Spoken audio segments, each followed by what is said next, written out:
День. Продолжаем мы сегодня серию наших круглых столов. У нас сегодня третий круглый стол, посвященный теме молодежи. Отрадно, что с нами сегодня, как говорится, большая аудитория работает. Да? В зале у нас присутствуют представители не только наших членов межведомственной рабочей группы, но традиционно, да, наш круглый стол заточен на то, чтобы пригласить широкий круг участников. Владимир Евгеньевич, сегодня с нами работает муниципальное образование, в основном управление образований. Работают наши активные молодые ребята, руководители организаций, молодые предприниматели. Но самое главное, с нами сегодня Министерство образования, науки и молодежной политики Республики Коми. С нами в зале заместитель министра присутствует, Ганов Максим Александрович. Ну и вместе с ним, да, Светлопольская Виктория Олеговна. Нет? Не поверили по списку. Залевская Ольга Сергеевна, заместитель директора Республиканского центра детей и молодежи. Так, хорошо. Начинаем мы, наверное, работу, да, Владимир Евгеньевич? Традиционно, да, первично. Вопрос есть. Максим Александрович от Министерства Алексеевич, науки, Максим образования, Алексеевич. Максим Алексеевич, да? Извините меня. Алексеевич. Он готов будет минут на 5, на 7 выступить? Ну, будет на 37, на 40. Готов. Это здорово. А у нас есть кто-нибудь от общественной палаты? Да, Гурьева. Да, у нас присутствует Любовь Александровна. Так, мы можем камеру, да, повернуть? Или нас не видно? Потому что мы видим только Владимира Евгеньевича. Я пообещала вам в прошлую встречу участвовать в работе нескольких площадок. Давайте я тогда. А то нас слышно будет только в микрофон. Добрый день. Гурьева Любовь Александровна, зампредседателя общественной палаты, директор Сыктывкарского лесного института. Участвовала в предыдущей площадке «Наука». Да, поэтому подтверждаю, что не ушла с этой площадки этого проекта. А также здесь Анастасия Михайловна Широченко, она тоже член общественной палаты, вот я ее по плечу стукаю. Ага, мы сейчас, да, хорошо. Я почему задал вопрос этот по общественной палате? Потому что у нас сегодня где-то минут через 40 появится председатель комиссии по молодежной политике от общественной палаты Российской Федерации. И, конечно, хорошо бы, чтобы кто-то был от общественной палаты, а то неудобно будет. Вот. И, кроме того, вот это у нас новый член появился, это я скажу, Голышенко Ольга Михайловна из Общественной палаты федерального уровня. Она не только курирует полностью работу по молодежной политике в Общественной палате, но она также курирует молодежную политику по крупным корпорациям, ну и по еще ряду властных представительств. То есть это человек, который знает в России молодежную политику от и до и умеет делать сообщество молодежное. Очень квалифицированный человек, и она у нас вошла в команду и в экспертный совет федерального уровня, и в рабочую группу войдет. Так, ну что, тогда я предлагаю начать. Мне право дали на презентацию? Нет, не дали. Сейчас, так. Владимир Евгеньевич, настроить технически. Хорошо. Так, пока тогда у нас технические, да, такие. Все, право вам дали. Обращу внимание, Владимир Евгеньевич, если кто сегодня работает у нас с презентационными материалами, большая просьба потом нам в министерство их переслать. Мы разместим их на нашем Яндекс.Диске, да, и потом всем заинтересованным ссылки на материалы отправим. Все, стартуем. Стартуем, товарищи.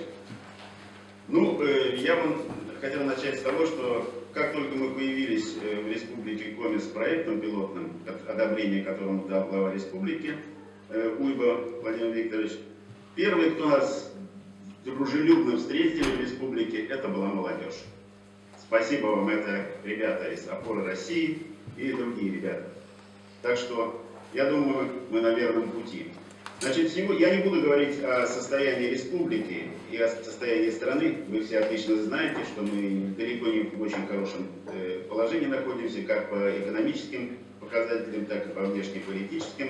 На нас агрессия идет очень сильно. То есть я бы даже сказал жестче. Сегодня Отечество в опасности. И в этой ситуации нам надо консолидироваться, нам надо мобилизоваться, надо наш весь потенциал исторический российский, который показал, что в трудную минуту Россия всегда могла собраться, стать субъектом своего развития, обеспечения безопасности, выиграть во всех войнах. Я думаю, сейчас мы в таком же положении, когда нам нужно собраться воедино, и как бы соборность обеспечить нашу в общей задаче. И сегодня единственный вариант, на мой взгляд, идентичности сборки – это проектная идентичность. Это проект, который будет устремлен в будущее, который обеспечит сохранение суверенитета страны, который обеспечит повышение качества жизни населения. Другие, к сожалению, основания для сборки – это и культура, и история, и государство. Ну, настолько над ними поработали, чтобы они были искажены. Некоторые нелюбители нашей страны, которые граждане России, что сегодня эти основания очень непросто использовать. Хотя со временем, я думаю, мы усилим эти аспекты. Сегодня общий проект.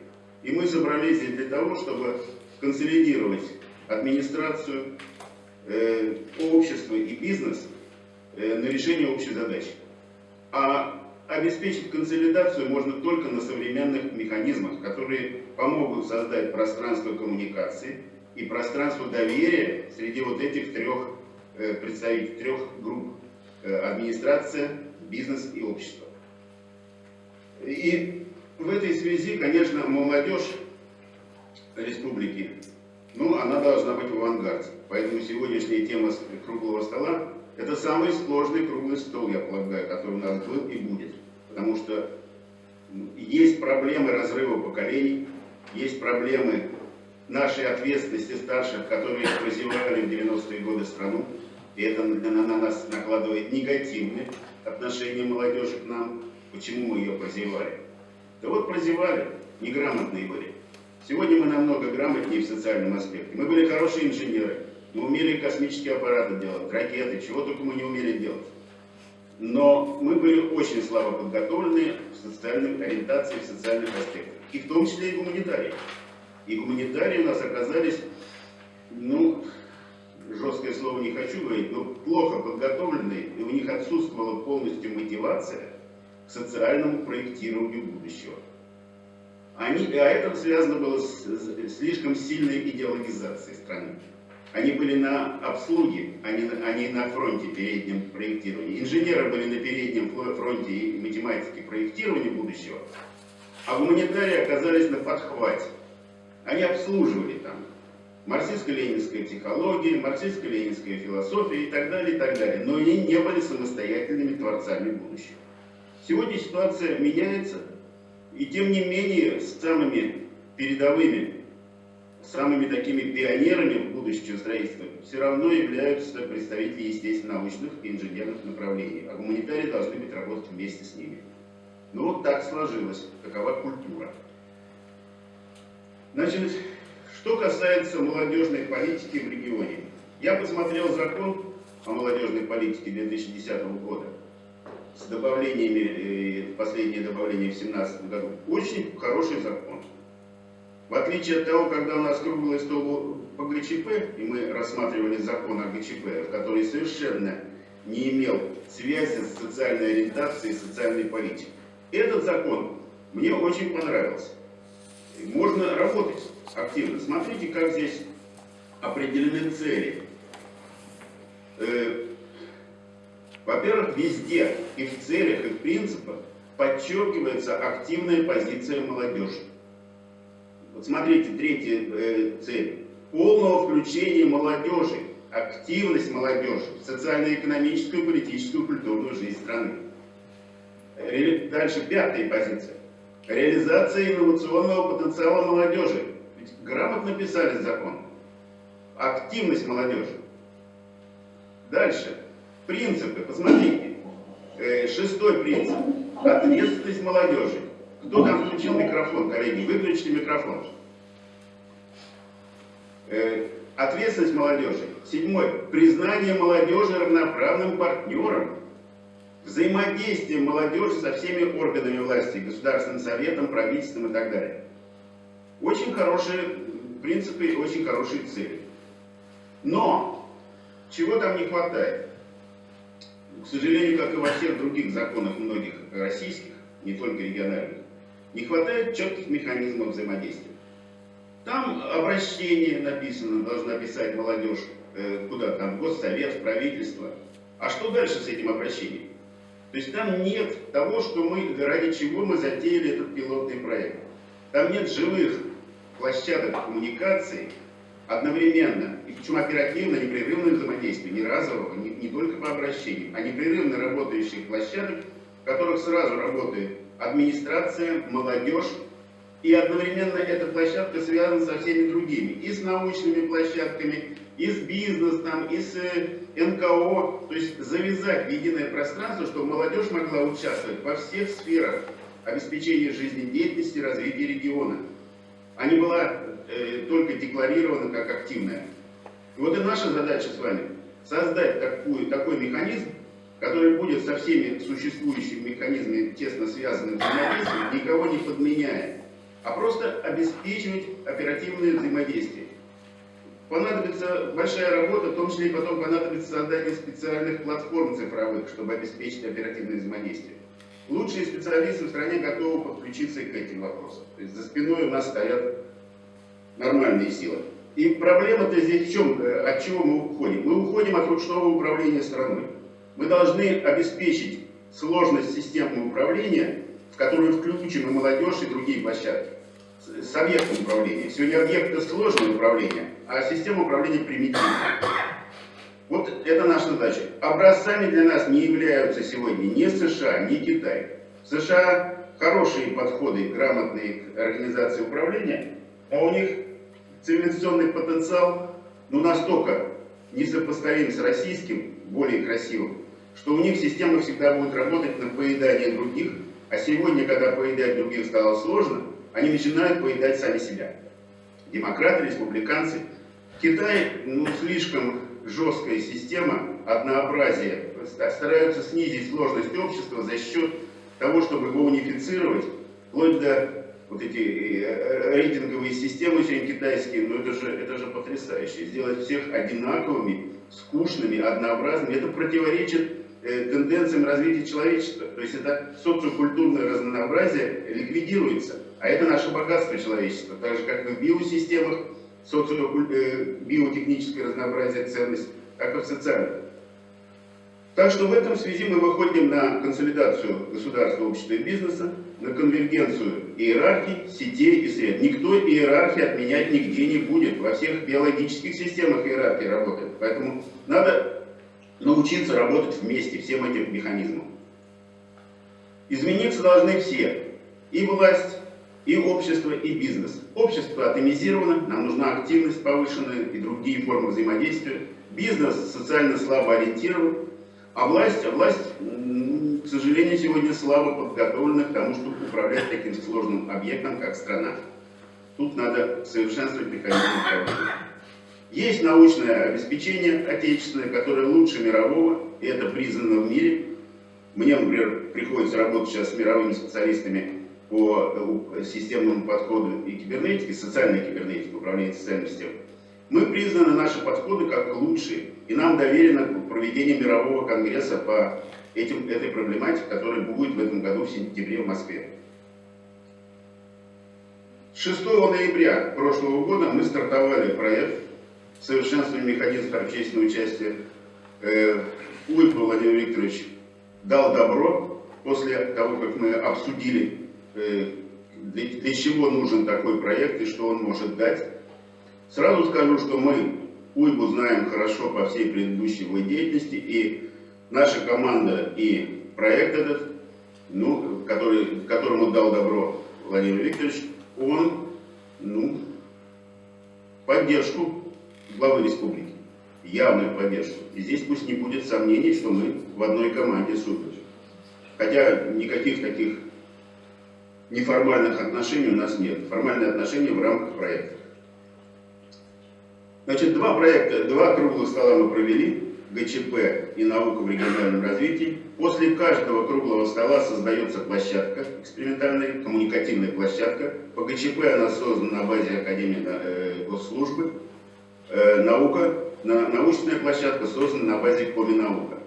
Вот приведу пример сразу с Коми-наука. Значит, Володин Владимир Витальевич, один из руководителей Коми-наука, активно включился, сразу обратился ко мне, говорит, мы, говорит, получаем деньги за фундаментальную науку, не 7 институтов академических. А вот нам бы хотелось очень более широко и более глубоко работать в региональных интересах, прикладных работах. У нас масса наработок, в том числе в биотехнологии. И говорит, помогите нам связаться с самыми главными специалистами в стране, которые возглавляют общество биотехнологов и одновременно работают, возглавляют подразделение в Курчатовском институте. В течение одного дня была решена проблема. Оказалось, это мой знакомый Василов, которым мы 10 лет назад провели международную конференцию биотехнологии и общества, выпустили книгу с этим же названием. Он загорелся, говорит, у нас масса идей есть, которые далеко выходят за рамки того, что хотел рассмотреть Володин. Мы с ним встречаемся на днях, рассматриваем широкий круг проблем и интересов в Коми, а затем включаем Володина в эту работу и дружными рядами идем по внедрению биотехнологий, а потенциал у науки Коми очень высокий в этих аспектах. То есть работаем, уже площадка работает. Впереди у нас круглые столы какие? 12 числа местное самоуправление, ТОС и так далее выступает с основным докладом первое лицо по стране из Госдумы, возглавляют все академии, советы экспертные и так далее. Потом будет 16-го по НКО, выступает опять же первое лицо в стране, руководитель Союза НКО и еще ряда структур. Затем планируется интересный круглый стол по качеству жизни, социальным стандартам и социальной доктрине. Социальная доктрина – это фактически общественный договор. Эта доктрина социальная разрабатывается уже больше 30 лет. Известные люди участвовали, академик Львов и другие, социологи крупные. Но она на федеральном уровне ее провести очень сложно. А вот на региональном попробовать можно. И у нас уже есть договоренность с представителями Госдумы и других структур, которые готовы взяться за то, чтобы в Республике Коми сделать социальную доктрину первой в стране. И в этом смысле лидерские позиции региона будут. А это очень важный документ, который ориентируется на повышение качества жизни в регионе. Следующий стол – образование. Вот с образованием было очень сложно подобрать докладчик.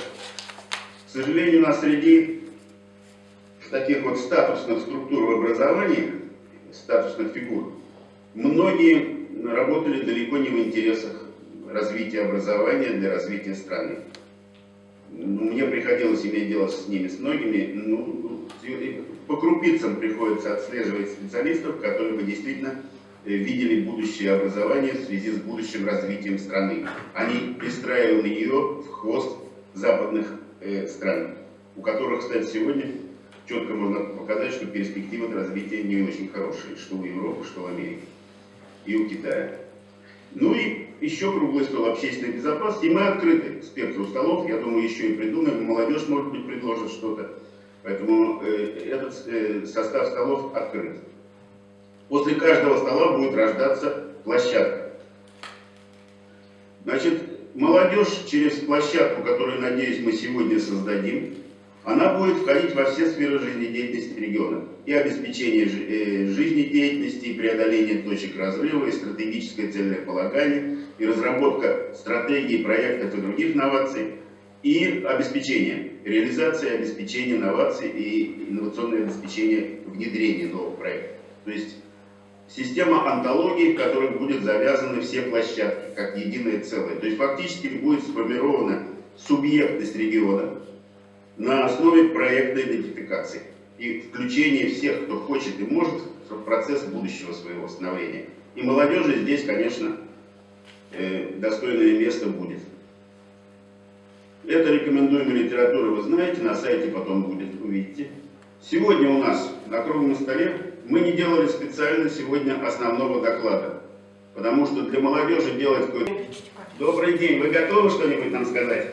Что-нибудь, конечно, готов сказать. Владимир Евгеньевич, спасибо, что собрали. Да, действительно, последнее время и последние события последних 3 недель, они особое внимание уделили молодежной политике, да, и все, к сожалению, начали искать крайних, да, где мы не доигрываем, где что молодежь потеряна. На самом деле это не так, и в Республике Коми в том числе, что действительно вы упомянули закон, который есть в республике, который был, в отличие от многих других субъектов, уже достаточно давно. Но хочу сказать, что с принятием 30 декабря федерального закона о молодежной политике мы будем вынуждены, ну как и все субъекты, вносить эти изменения, но скорее всего закон будет претерпевать большие изменения и будет соответствовать федеральному закону.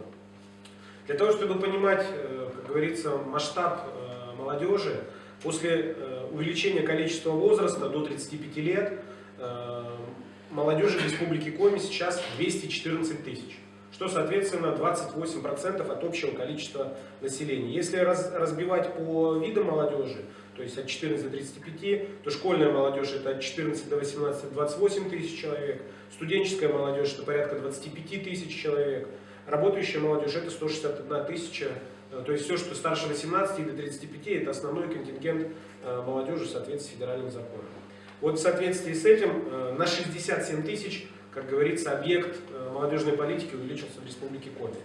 Как сказали ранее, Министерство образования, науки и молодежной политики является курирующим органом, реализующим государственную молодежную политику, но молодежная политика так или иначе встречается практически во всех органах исполвласти, региональной и муниципальной. Ну, к примеру, приведу в том числе и Министерство по делам национальности, который является куратором этой площадки, да, это что работа с молодежью в национальных автономиях, это Министерство культуры, которое поддерживает творческую молодежь.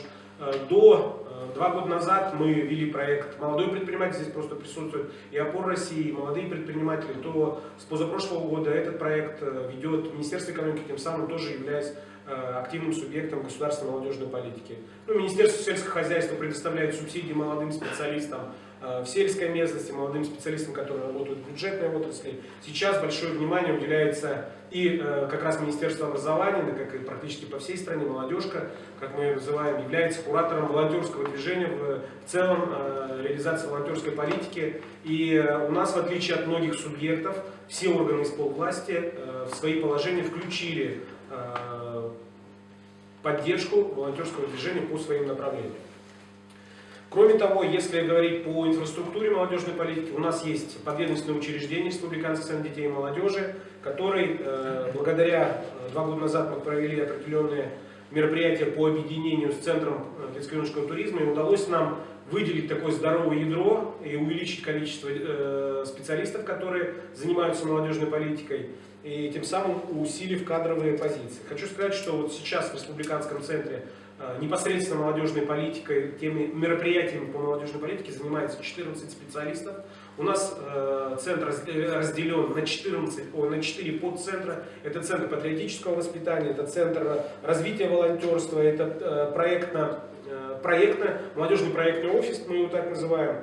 И во всех этих центрах у нас отличие, наверное, хорошее отличие, что работают специалисты, которые возглавляют региональное отделение всероссийских общественных организаций, будь то Юнармия, Российское движение школьников, Волонтеры Победы, Российский студенческий отряд, Российский союз молодежи, что тоже дает нам такую спайку с общественными организациями для реализации проектов, в том числе федеральных, которые проходят по линии общественных организаций.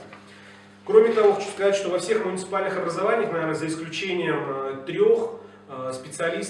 есть специалисты по работе с молодежью, но, к сожалению, выделенных единиц, которые только непосредственно занимаются государственной молодежной политикой, есть в 4 муниципалитетах. В 2 муниципалитетах, к сожалению, на сегодняшний день специалистов вообще нет. В большинстве других специалисты занимаются, кроме молодежной политикой, и образованием, и летним отдыхом, ну и другими направлениями, которые в первую очередь связаны, конечно, с образованием, с культурой и спортом.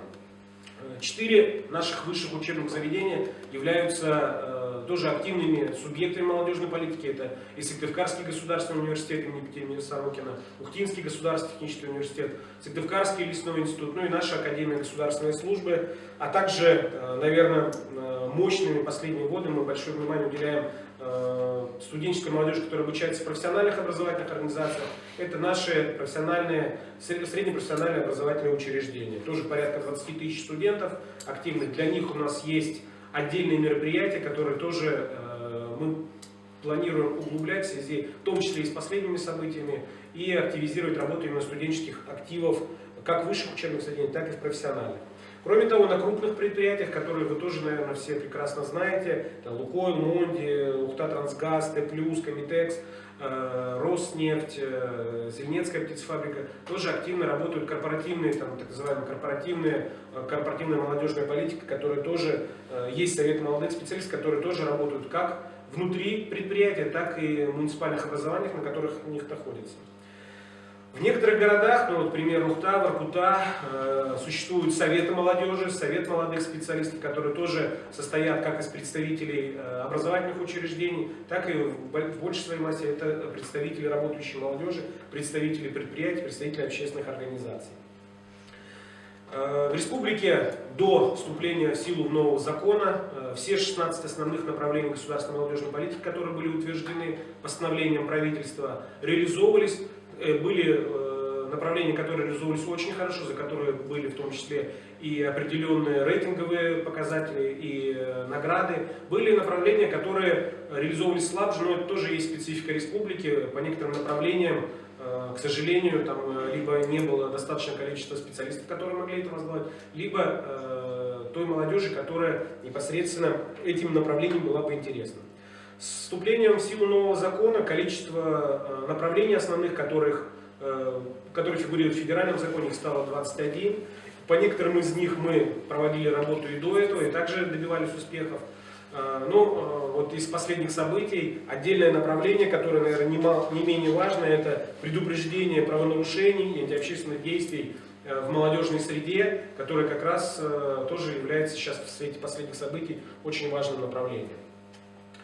Из проблемных моментов, вот основных проблемных моментов, которые мы постоянно выделяем и которые, к сожалению, есть, это действительно недостаточная кадровая обеспеченность специалистов, в первую очередь, муниципальных образованиях и достаточно невысокие показатели бюджета на реализацию государственной молодежной политики. То есть у нас, ну, вы, наверное, изучали, что у нас нет отдельной программы «Молодежь», у нас есть в различных подпрограммах, как республиканской программе, государственной программе образования, подпрограмма «Молодежь и дети», так и в муниципальных в различных планах.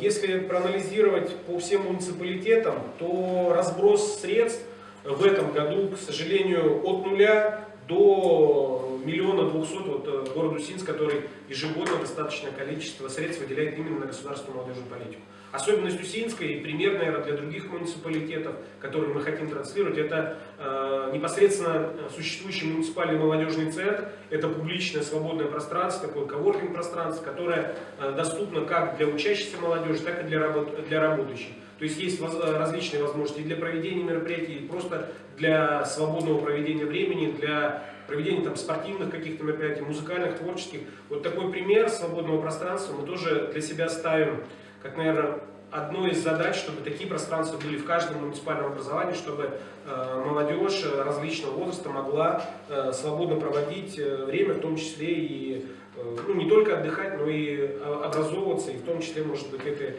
некое там, и бизнес-пространство, это коворкинг-пространство, которое есть по линии там, того же самого центра шоу.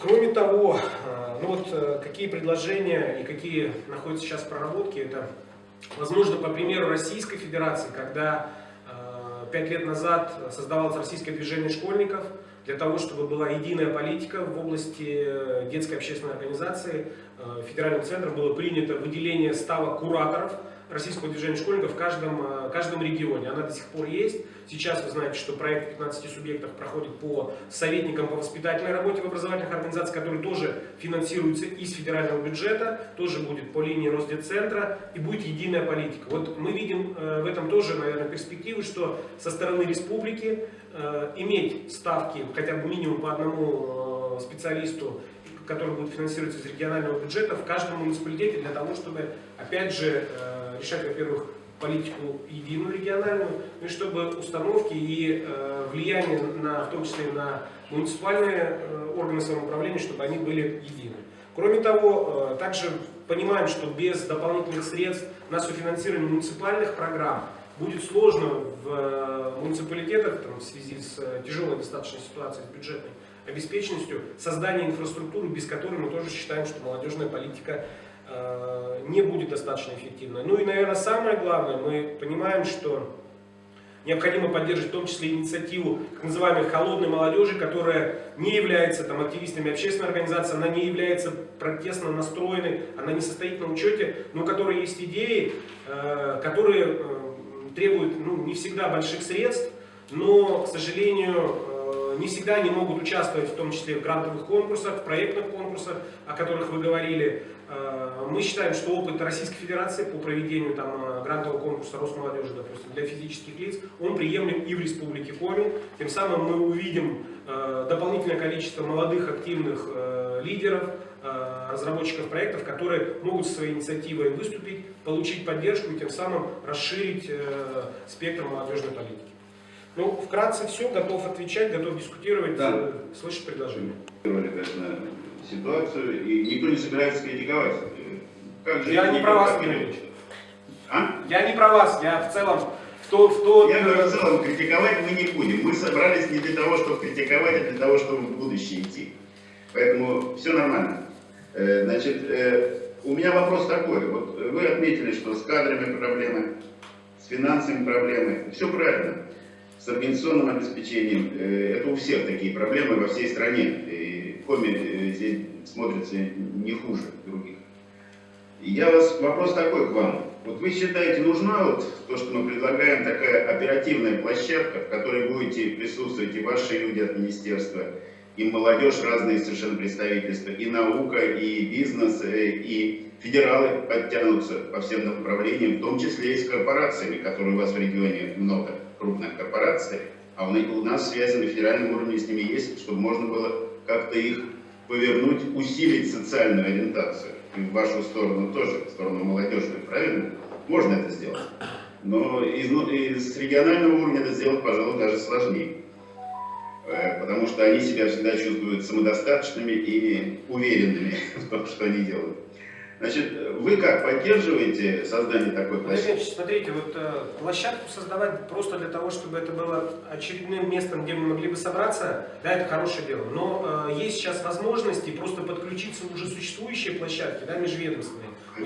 Вот у нас на следующей неделе будет очередное заседание, вот мы в прошлом году, к сожалению, из-за пандемии не собирались, Совет по молодежной политике при Министерстве образования, в который как раз входят представители общественных организаций, представители в том числе и партийных организаций, молодые ученые. Просто вот использовать эту площадку, расширив, понятно, вот теми представителями, о которых вы говорите, в том числе и представители федеральных компаний, да, которые присутствуют на республике, потому что высшие учебные заведения, наши профессиональные, они там присутствуют. И дополнить и использовать эту площадку, мы ее как раз хотим сделать не то, чтобы она там раз-два в год собирается, а минимум там ежемесячно, и чтобы оперативно реагировать, в том числе и на изменения, которые происходят в обществе. Поэтому, ну, на мой взгляд, использовать вот ту площадку, просто дополнив теми кандидатурами, которые, может быть, появятся в ходе сегодняшней нашей дискуссии. Ну, у меня и у нас идея какая, чтобы это была не заформализованная площадка. Да. Чтобы она была более-менее такой независимой. Вот мы предыдущие площадки создали на базе Академии Госслужбы. Но это же не значит, что Академия Госслужбы эту площадку там монополизирует. Эта площадка сама по себе, но на базе. На вашей базе тоже было бы хорошо сделать. На базе без проблем, Владимир Евгеньевич. У нас в прошлом году удалось нам сделать, я считаю, что достаточно хороший центр развития добровольчества, который у нас является в том числе и молодежным проектным офисом, и молодежным коворкинг пространством. Поэтому использовать площадки, которые мы в прошлом году создали, мы готовы предоставлять как раз для обсуждения вот таких вопросов. Давайте подумаем, как нам создать такую единую площадку системную, которая вписана во все сферы региона деятельности, которая тесно связана с федералами, которые будут поддерживать наш экспертный совет, который очень серьезный. Вот. Давайте подумаем, но только чтобы она не была под командованием министерства, а она была бы как бы вот так сбоку, но рядом с министерством. Можно на вашей территориальной базе. Без проблем, Владимир Евгеньевич, без проблем, мы готовы к любому сотрудничеству. Вот. Давайте будем делать. Вы от министерства, кто у вас мог бы выступить как соруководитель этой площадки? Но в зависимости от того, кого вы захотите видеть. Понял. Подумаем. Спасибо вам. Но я чувствую, что вы тоже готовы к этому. Да? Конечно, мы готовы. И готовы и на уровне и министерства, и на уровне подведомственных учреждений, и на уровне других учреждений. Поэтому все будет зависеть от того, что бы вы хотели видеть. То есть, если... Спасибо. Спасибо вам. Будем вместе с вами думать на эту тему. И с молодежью, естественно, с лидерами молодежи. Так, я хотел бы предоставить слово. Спасибо, Максим Алексеевич. Нормальный доклад такой, устремленный в будущее. Хотел бы предоставить слово молодежи. Киселев у нас есть здесь? Игорь? Да. Игорь Киселев, вы присутствуете? Да, Владимир Ильич, здравствуйте. Игорь, ну, ты у нас активный от молодежи. Скажи свои соображения о состоянии, о будущем, идеи какие есть. Да, действительно, продолжение, так сказать, того, что говорил Максим Алексеевич. Такой довольно оптимистический доклад. Я добавлю все-таки, значит, про инерционный образ будущего, который у нас есть, и чтобы мы все понимали, что нам нужно этот курс куда-то поворачивать, потому что, да, многое делается Министерством образования и молодежной политики, но этого недостаточно, и мы все это и видели. Во-первых, количество молодежи у нас стремительно сокращается, несмотря на эти законодательные изменения, да, вот если все-таки брать в динамике молодежь до 30 лет, да, то в 2019 году у нас было 155 тысяч молодежи, а в 2020 уже 146, уменьшилось на 8800. Динамика, прямо скажем, не хорошая. По МСП у нас тоже с 2016 по 2020 год количество субъектов МСП уменьшилось на 4727. Безработица у нас растет и значительно. В 2019 году у нас было 6,5 тысяч безработных, а в 2020 году, ну тут ковид, конечно, помог, но все равно 17 700. Так что ситуация, даже по статистическим данным, она такая тревожная, мобилизующая, скажем так. Кроме того, у нас есть еще качественные показатели. Мы видели, в каком состоянии у нас находятся умы молодежи. Сыктывкар был городом, где в процентном соотношении один из самых высоких уровней протеста. Мы видели 1500 человек, в основном молодежи, на улицах 23 января. И это говорит о том, что нам все-таки определенно есть над чем работать. Я думаю, что с этим никто не будет спорить. У меня есть 3 тезиса коротких, на которые бы я хотел обратить внимание, такие предложения, да, направления нашей деятельности. Первое, нам нужно все-таки обратить внимание на наш преподавательский корпус, потому что мы видели тоже это все сейчас, на конкретных примерах, когда учителя истории, обществознания приходили на эти митинги, потом писали интервью в СМИ, как они, так сказать, работают с учениками, и как ученики их поддерживают. В моем родном лицее, который я заканчивал буквально неделю назад, была игра «Что, где, когда». Знаете, бывает. Там пишут на листочках ответы, и вот когда дети 8-9 класс не знают ответа, они писали на бумажках «Навальный будет президентом». Это не смешно. Страшно. Это страшно. И это происходит, собственно, у нас здесь сейчас. У нас в школах натурально работают люди, которые несут просто разрушительную для нашей страны, для государства идеологию, работают учителями. Их можно перечислять по именам, но это не то место. И нам, наконец-то, нужно, во-первых, разобраться с этим вопросом, отделить просто дураков, которые не должны быть дураками, когда преподают обществознание и историю, да? Но тем не менее такие есть.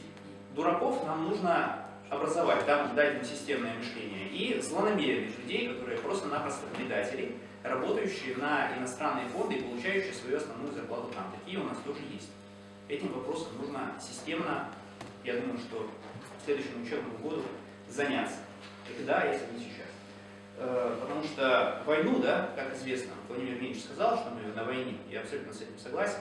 Войну, как нам сказал Бисмарк, выигрывает не унтер-офицер, а выигрывает ее школьный учитель. Нужно этим заняться. Второй тезис, который я хотел сказать, это системная подготовка управленческого корпуса для республики, который надо готовить с молодых ногтей, условно говоря, с 16 лет.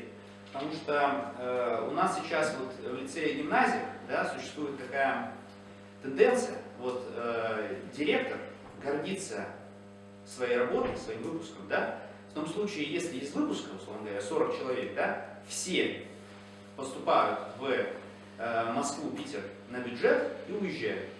В этом случае все отработали хорошо, всем аплодисменты и, так сказать, все молодцы. То есть мы отобрали лучших детей, мы, значит, дали им лучшее образование в наших лицеях и гимназиях и отправили их в центральные города, условно говоря, в высшую школу экономики, где из них сделают тех, кто потом выйдут туда, вот туда же. Вот. Это, я считаю, тоже нехорошо. У нас есть дети талантливые, их нужно отбирать, ловить на уровне 15-16 лет и давать им перспективу. Давать им перспективу того, что они, те, кто способен к этому, да, их тщательно отбирать, станут региональной элитой и будут, собственно, связывать, тогда они будут связывать свою судьбу с судьбой республики. Это тоже системная работа. Вот я, например, прошел такую школу, у нас когда-то был лидер-центр, совершенно случайно я попал на такой летний лагерь в Сочи, где 21 день нам рассказывали про лидерство, про родину, про отечество и про все остальное. Вот у меня до сих пор идеологизм с 16 лет в голове. Надо возобновлять и широко применять у нас в республике. Тогда через 10 лет у нас, вот, собственно, мы увидим уже всходы. И третий тезис. 10 лет у нас нет, нам нужно действовать быстрее, поэтому нужно молодежь, которая уже сейчас с духовным запросом хочет чего-то делать, это активная молодежь, у которой есть запрос на служение, их нужно искать, отбирать и мобилизовывать, а потом образовывать, потому что сейчас они хотят, может быть, что-то изменять, да, и эволюционно, но они натурально не умеют этого делать, поэтому нужно делать центр, да, где можно было бы с этими людьми, вот отобранными этими людьми, которые могут стать этим субъектом изменений, потому что изменять надо, мы с этим разобрались, для того, чтобы изменить, нужно решить вопрос, кто это будет делать. Вот этот субъект изменений можно сделать из молодежи за там, 1, 2, 3 года, если заняться этим сегодня. Для этого нужен центр, где с этой активной молодежью вести системную работу, в том числе и идеологическую. Я, Владимир Евгеньевич, с вами согласен, что, может быть, чрезмерная идеологизация погубила гуманитарную часть нашей интеллигенции в конце 80-х перестройки, но сейчас нам идеологизации совершенно точно не хватает. Поэтому, может быть, этот элемент нужно добавить, чтобы люди понимали, какое дело они строят. Эту самую проектную идентичность им надо давать, причем давать системно, еженедельно, постоянно. Вот то, что я, какие предложения я бы хотел сказать. Готовы во всем участвовать, так сказать, проявлять есть на работе. Спасибо. Игорь, спасибо. Значит, первое, то, что ты сказал, вот, я бы отнес к категории, как готовить молодежь к тому, чтобы она была защищена от невоенных угроз, которые для нас сегодня самые важные. Я думаю, это еще одно обоснование, что центр нужен делать рядом с Министерством образования и науки, но самостоятельно центр, потому что есть некоторые направления, которые не охвачены в регионе. И их надо поднимать вот в этом центре. Второе, что касается образования и миграции молодежи. Я думаю, надо менять систему образования. И у нас будет круглый стол, посвященный этому. Я думаю, надо делать опережающую систему образования, закладывать туда в том числе и финансовые образовательные кредиты, чтобы если люди остаются в регионе и заранее для них есть места, для молодежи достойные, то они не возвращают эти кредиты. Это принятая уже такая есть политика. Нужно готовить их к будущему, а не к прошлому. система образования, к сожалению, нас сегодня готовит к прошлому чаще всего. Ну и насчет идеологии. Ну, я не поднимал этих вопросов специально, потому что этот вопрос на старте нашего проекта, он может здорово помешать, потому что у нас настолько разные взгляды в обществе сегодня на будущее. Но тем не менее хочу сказать, проект наш одновременно включен в проект Федерального народного совета, где идеологией занимаются серьезно и Зиновьевский клуб, и Сборский клуб. Ну, у них у всех такая социальная ориентация идеологическая. Я думаю, что будет идеологическая линия и в нашем проекте, но очень постепенно и не сразу.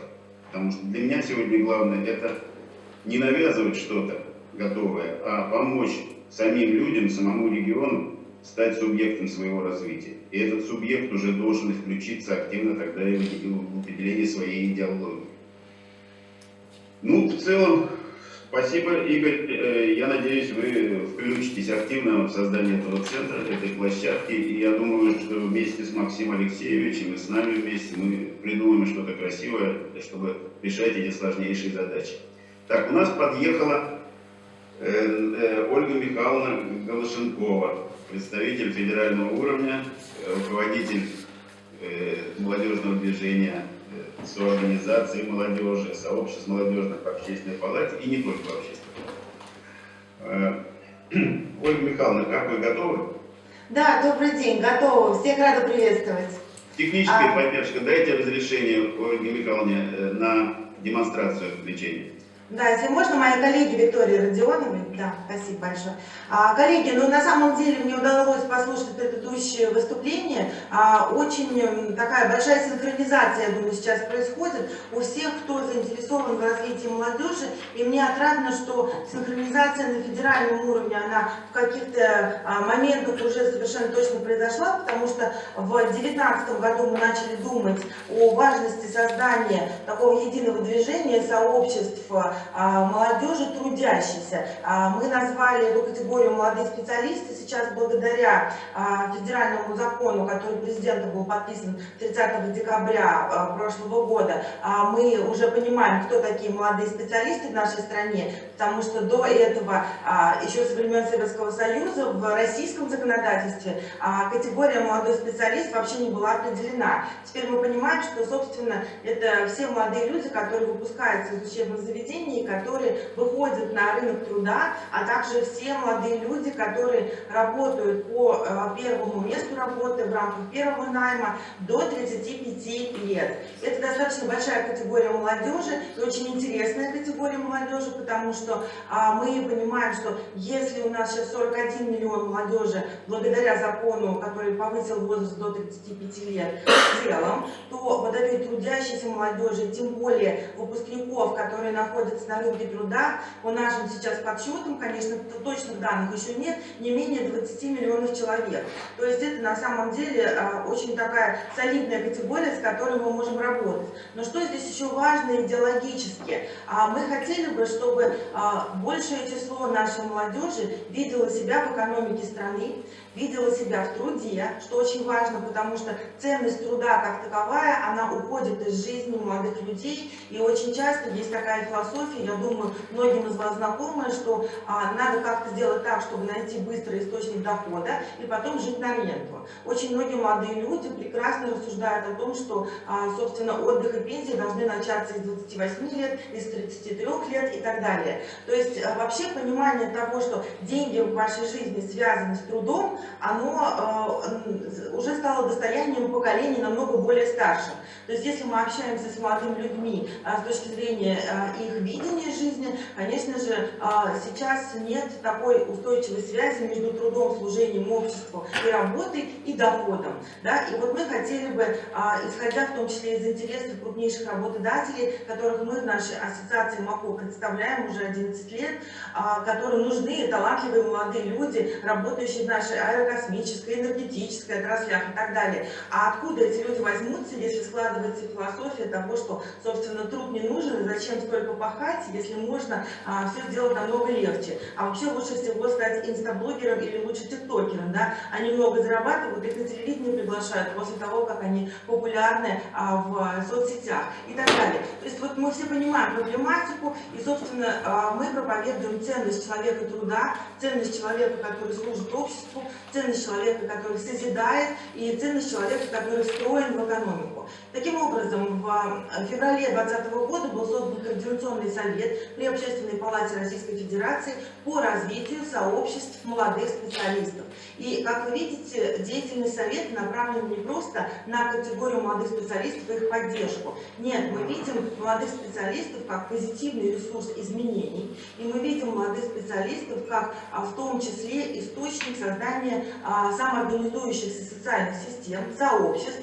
С помощью сообществ мы хотим как раз и вовлекать молодых специалистов в те ценности, о которых я сказала, и продвигать, и соединять интересы корпораций, работодателей, в самом широком смысле слова работодателей, потому что и министерство является работодателем для молодых специалистов, и театры являются работодателем для молодых специалистов, да, и медицинские учреждения и так далее. То есть мы здесь говорим не только о промышленности, мы говорим в целом о всех работодателях и, конечно же, регионах. Вы можете просмотреть на слайдах, что призван делать Координационный совет. Конечно же, самое главное, мы тоже создаем сообщество, потому что объединяем, консолидируем усилия всех заинтересованных сторон, будь это разные представители работодателей разных секторов экономики, будь это представители органов власти, будь это представители общественных организаций, лидеры молодежных движений, либо это образовательные учреждения, потому что сейчас вузы и СУЗы тоже хотят играть активную роль в формировании сообществ молодых специалистов. Кто такие сообщества молодых специалистов сейчас? Ну, смотрите, есть некий такой рудимент.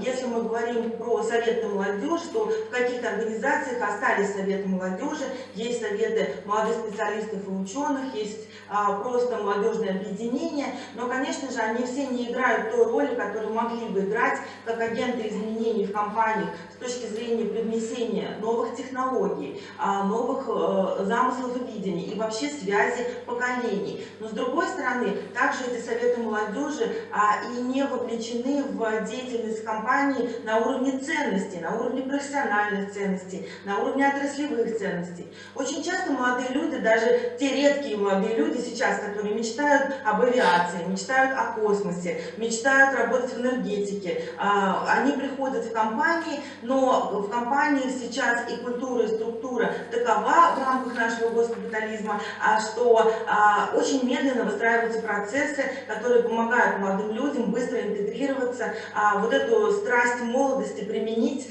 Есть очень много ограничений. Вы прекрасно знаете, что 5-7 лет на серьезных предприятиях, наукоемких предприятиях молодые люди просто занимаются подручными, так сказать, работами, их ни до чего не допускают, считается, что они адаптируются, но время сейчас другое. Не готовы молодые люди терпеть это все, ждать все эти годы, когда их соседи получают уже 200 тысяч и делают это намного легче, а они должны быть на 15 тысячах, да, и ходить там обходчиками на электростанции с высшим инженерным образованием, понимаете, да? То есть любой молодой человек, даже если у него есть мечта работать в определенной отрасли, он уже сейчас не сможет проходить все те процессы, которые традиционно выстроены на наших предприятиях. Поэтому нужно реформировать и эти процессы, и подходы, и, конечно же, активно вовлекать в это молодых людей.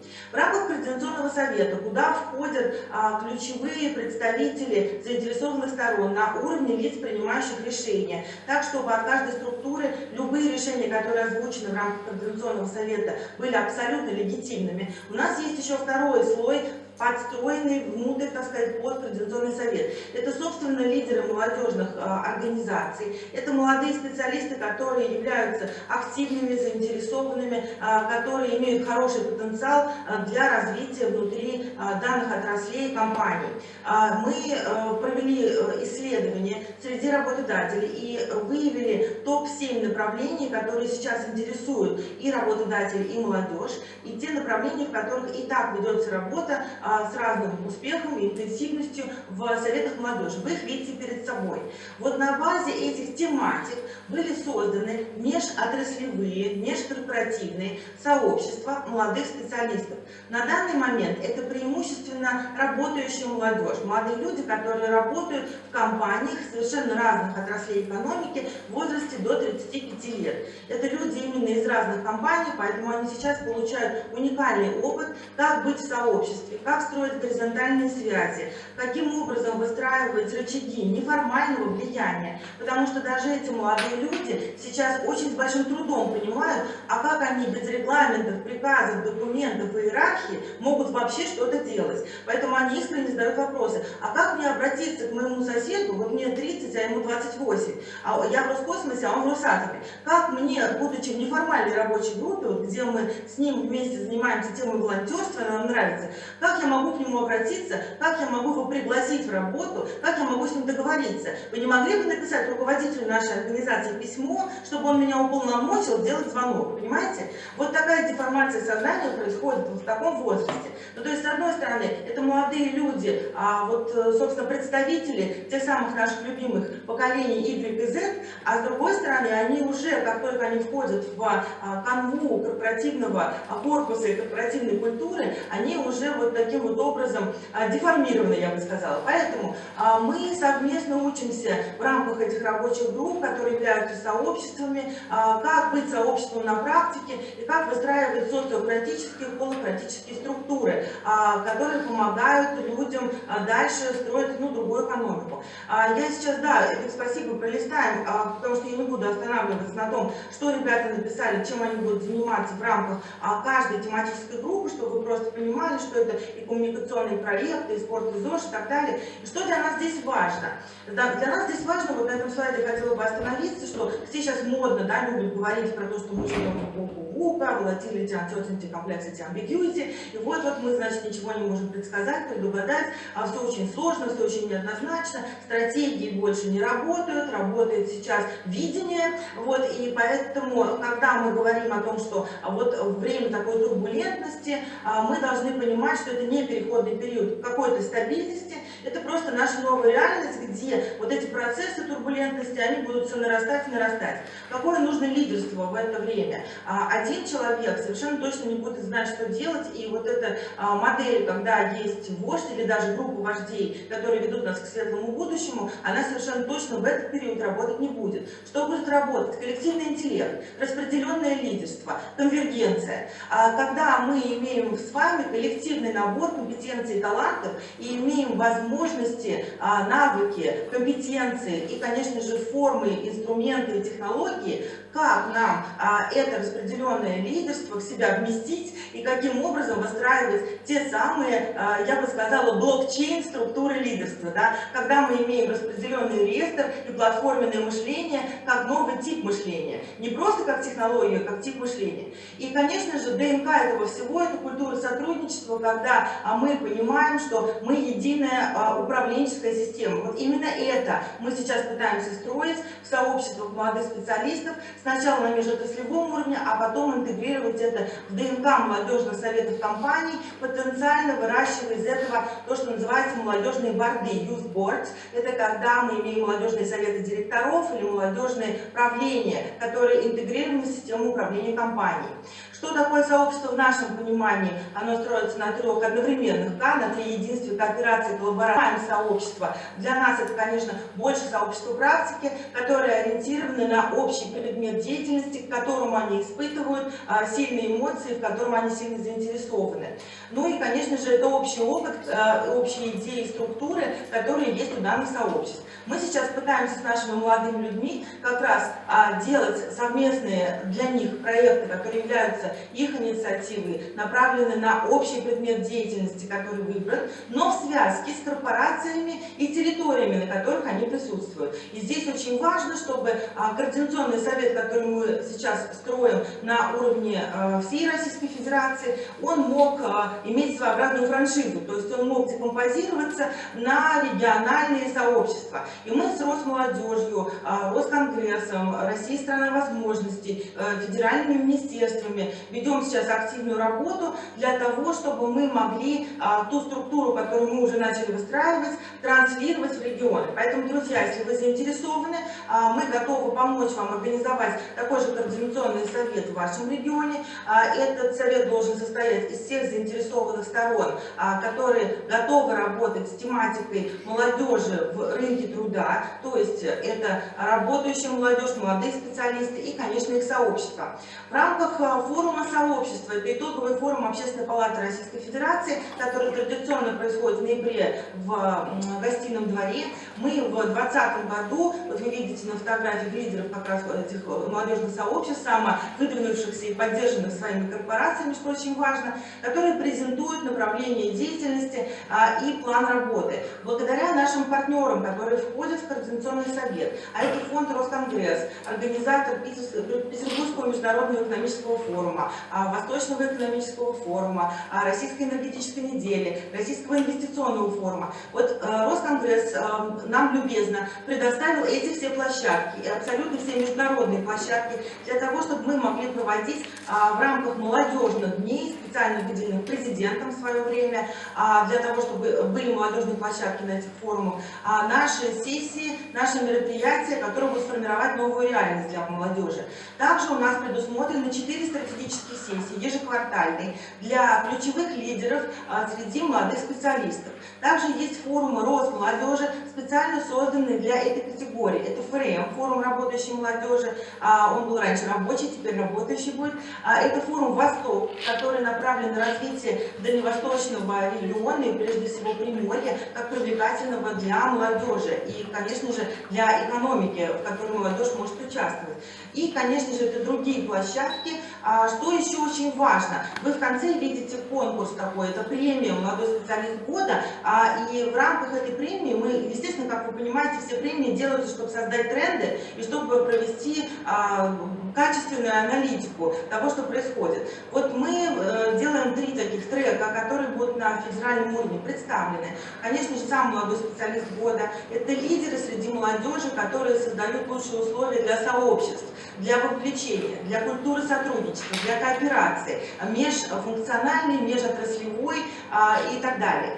Но помимо этого есть еще 2 направления. Лучший работодатель для молодых специалистов – это лучшие работодатели, создающие оптимальные и максимальные условия для самореализации молодых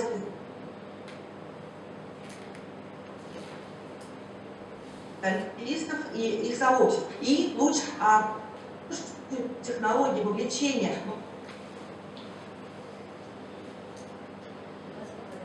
молодежи в рынок труда и создания рабочих мест, мы говорим о том, что мы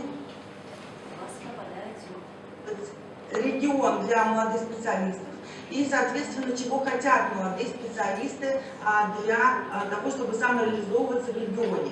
Соответственно, тематики наших рабочих групп, они будут сквозными для всей премии. Вот, коллеги, хотела вас познакомить с таким начинанием. Приглашаем вас принять в этом участие. Пока мы именно как сообщество формируем все мнения, собираем и формируем общий концепт того, чтобы это был максимально удобный и правильный инструмент для наших целей. Вот. Ну и, собственно говоря, я, наверное, на этом хотела бы подытожить и пригласить вас к сотрудничеству, чтобы все начинания, которые есть у вас, не пропали, потому что мы позиционируем себя исключительно как экспертное сообщество, площадку лучших практик, но и такую деятельную площадку формирования новых смыслов и инструментов. У меня, наверное, все. Спасибо. Спасибо, Ольга Михайловна. Значит, Ольга Михайловна дала добро войти в наш экспертный совет, и она окажется фактически в нашем проекте, и готова помогать, и регион поднимать.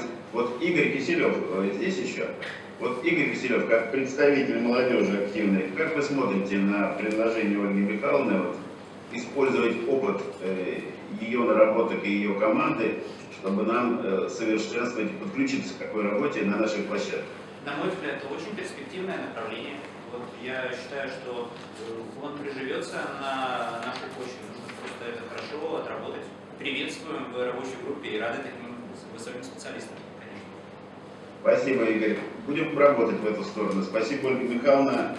Опыт, конечно, потрясающий. И главное, что для региона важно не только решать эти задачи с поддержкой Госсовета и правительства, но и по возможности подключить корпоративные структуры, которые здесь работают активно на добыче ископаемых, и титана, и нефти, и газа. Ну и хорошо бы, чтобы они активнее включились в работу с молодежью на месте у нас. Я думаю, что вы нам поможете в этом тоже.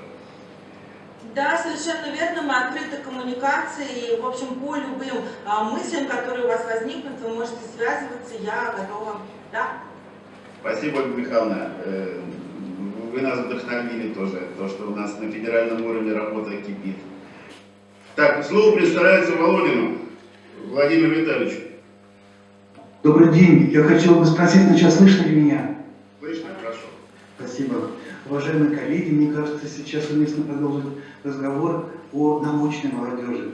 Вчера в Москве состоялось заседание Совета по науке и образованию при президенте, где снова говорилось о молодежи, с одной стороны, и что молодежи требуется сделать, и в ответственности молодежи. Словом, эта тематика актуальна.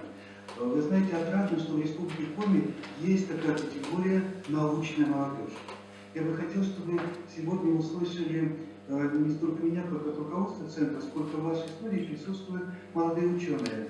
Я бы хотел сказать, что вот среди присутствующих есть Ольга Петрова, она председатель Совета молодых ученых Федерального центра. Я бы хотел сказать, что она сама и успешный ученый, и она человек с активной жизненной позицией. Работала экспериментально на синхронных установках в Берлине, в прошлом году получила грант президента. С ней тоже молодые успешные ребята. Давайте послушаем, какие проблемы они чувствуют на себе, что они сделали, что готовы сделать, что их волнует. Ольга Петрова хотела бы вас послушать. Где Ольга Петрова? Ольга Петрова. Да, Вас здравствуйте. слушают? Включен микрофон? Да, говорите. Здравствуйте, уважаемые коллеги. Я являюсь председателем Совета молодых ученых с 2018 года и наш Коми-научного центра. Совет включает молодых ученых, аспирантов, специалистов в возрасте до 35 лет. Деятельность Совета направлена на объединение молодых ученых центра, выражение их интересов как в профессиональной сфере. Нормально слышно, да? Да, в профессиональной сфере, так и содействует в решении важнейших социальных проблем. И в процессе своей общественно-научной деятельности я получаю очень много информации именно о проблемах и сложностях, с которыми сталкиваются молодые ученые Коми-научного центра. В частности, к наиболее общим проблемам можно отнести связанные с социальной и экономической незащищенностью. Далее я вам приведу конкретные примеры, расскажу о том, чего добились молодые ученые Коми-научного центра и с какими проблемами они сталкиваются. Всего в ФИЦ работает около 1200 сотрудников, более половины из которых составляют именно научные сотрудники. Молодежи среди сотрудников центра возрастом 35 лет насчитывается около 200. Среди них 50 аспирантов и 45 кандидатов наук. В эту цифру 200 человек входят не только непосредственно научные сотрудники, но также и молодые специалисты, которые находятся не на научных должностях, и аспиранты, которые делают свои только первые шаги в науке. Ну и если говорить опять в цифрах, то доля молодых ученых в Коми-научном центре составляет около 30%. Но, как вы все знаете, в целом в республике наблюдается некоторый отток как взрослого населения, так и выпускников школ, которые поступают в учебные заведения центральных городов. Но в Коми-научном центре реализуются как федеральные, так и региональные программы поддержки, направленные как раз на уменьшение оттока молодых ученых и молодых специалистов из Республики Коми и направленные на привлечение выпускников вузов для работы в Коми-научном центре. Так, например, в 2018 году от Министерства Минобрнауки Российской Федерации было получено 42 дополнительные ставки именно для молодых ученых на открытие молодежных лабораторий, которые направлены на развитие именно актуальных проблем современной науки. В 2020 году также было выделено дополнительное финансирование для трудоустройства выпускников 2020 года выпускников вузов для трудоустройства их именно в научных организациях. В КНЦ было принято 27 молодых специалистов. Это не только магистранты, но и бакалавры, которые в последующем продолжат свою учебу в магистратуре, и мы планируем, что они могут поступить к нам в будущем в аспирантуру. Таким образом, мы готовим уже с магистратуры себе кадры для дальнейшего трудоустройства в Коми-научном центре. Таким образом, число молодых ученых Коми-научного центра растет. Также существуют федеральные программы, направленные на обеспечение жильем молодых ученых. Например, за последние 4 года молодые ученые Коми-научного центра получили 15 сертификатов на улучшение жилищных условий. В КНЦ также имеется обширный фонд свободного служебного жилья, это и общежитие, и служебные квартиры. А также у нас построен 12-квартирный жилой дом в поселке Елеты, но, к сожалению, он еще не заселен, там существуют некоторые проблемы, связанные с удаленностью этого дома от центра города. Вот вы знаете, что в связи с введением майских указов и с введением специальных доклад для научных сотрудников финансовое состояние молодых ученых, конечно, улучшилось. Однако здесь существует и обратная сторона медали. Необходимость обеспечения майских указов привела к ощутимому уменьшению финансирования, направленного на командировки, направленного на полевые исследования, экспедиции. Стала ощущаться нехватка реактивов и расходных материалов. Это очень сильно сказывается, в том числе и на работу молодых ученых. Частично эта проблема, конечно, компенсируется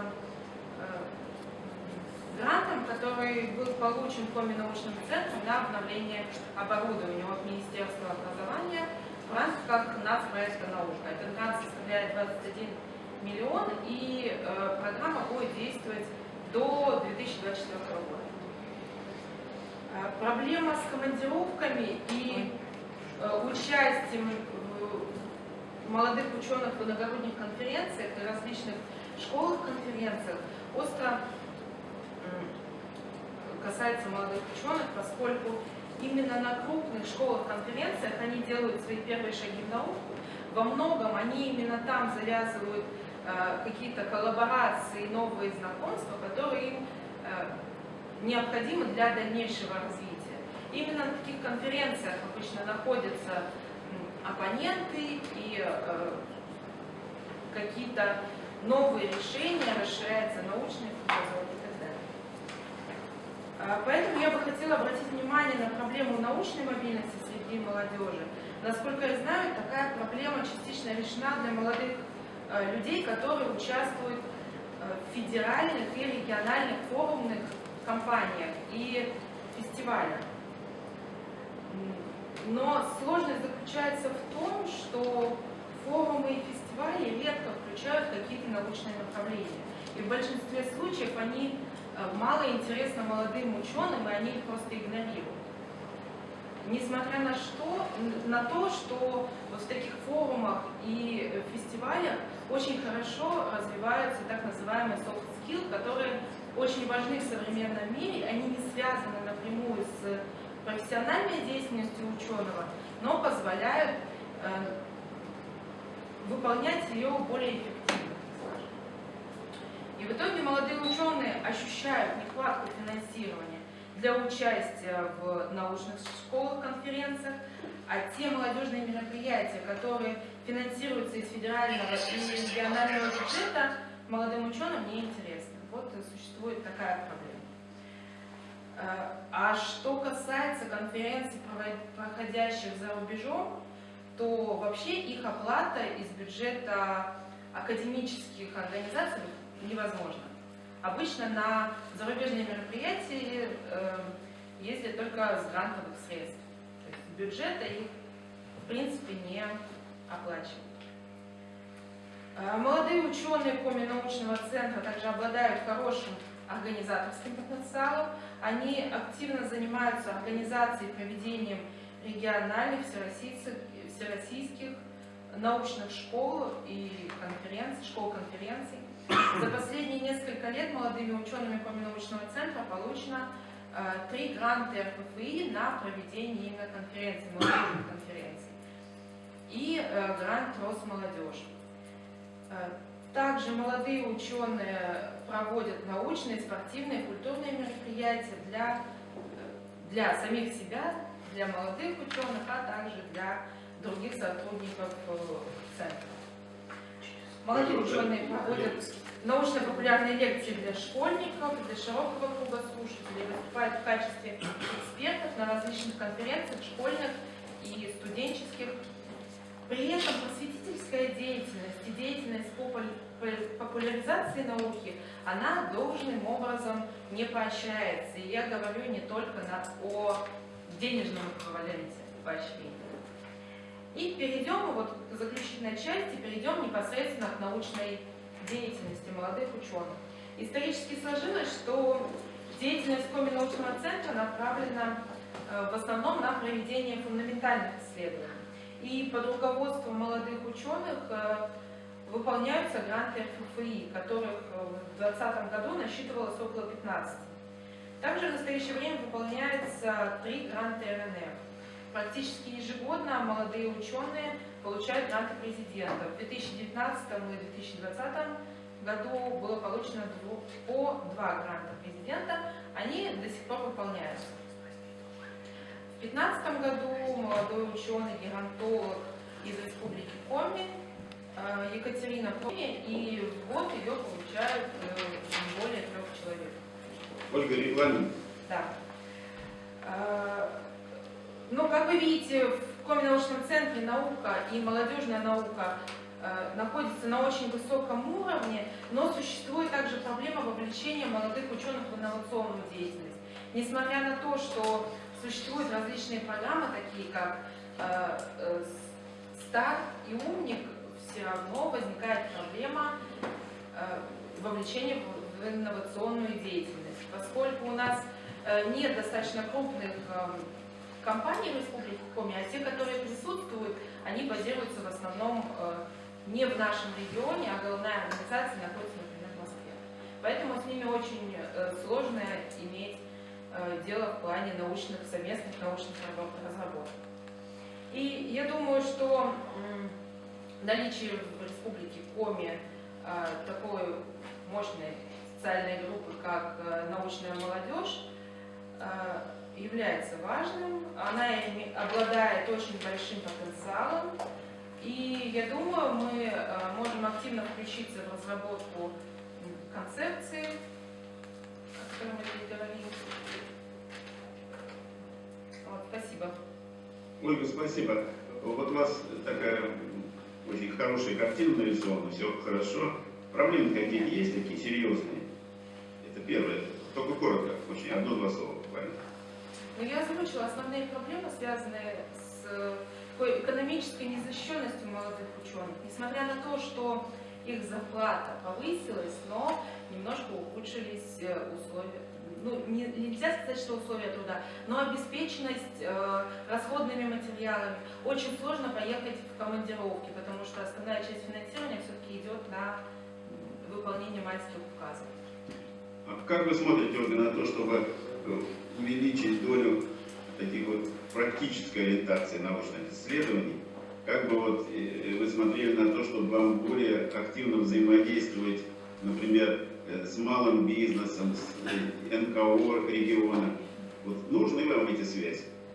эти связи, конечно, нужны, но, опять же, проблему я озвучила, что у нас нет очень крупных промышленных предприятий, которые бы как раз...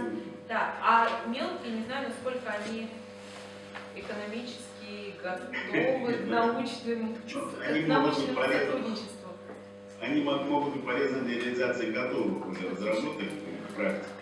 А так нет. Согласен, что, конечно, крупные предприятия, надо поворачивать. Непростой вопрос. Вот мы будем пытаться вместе сегодня с представителем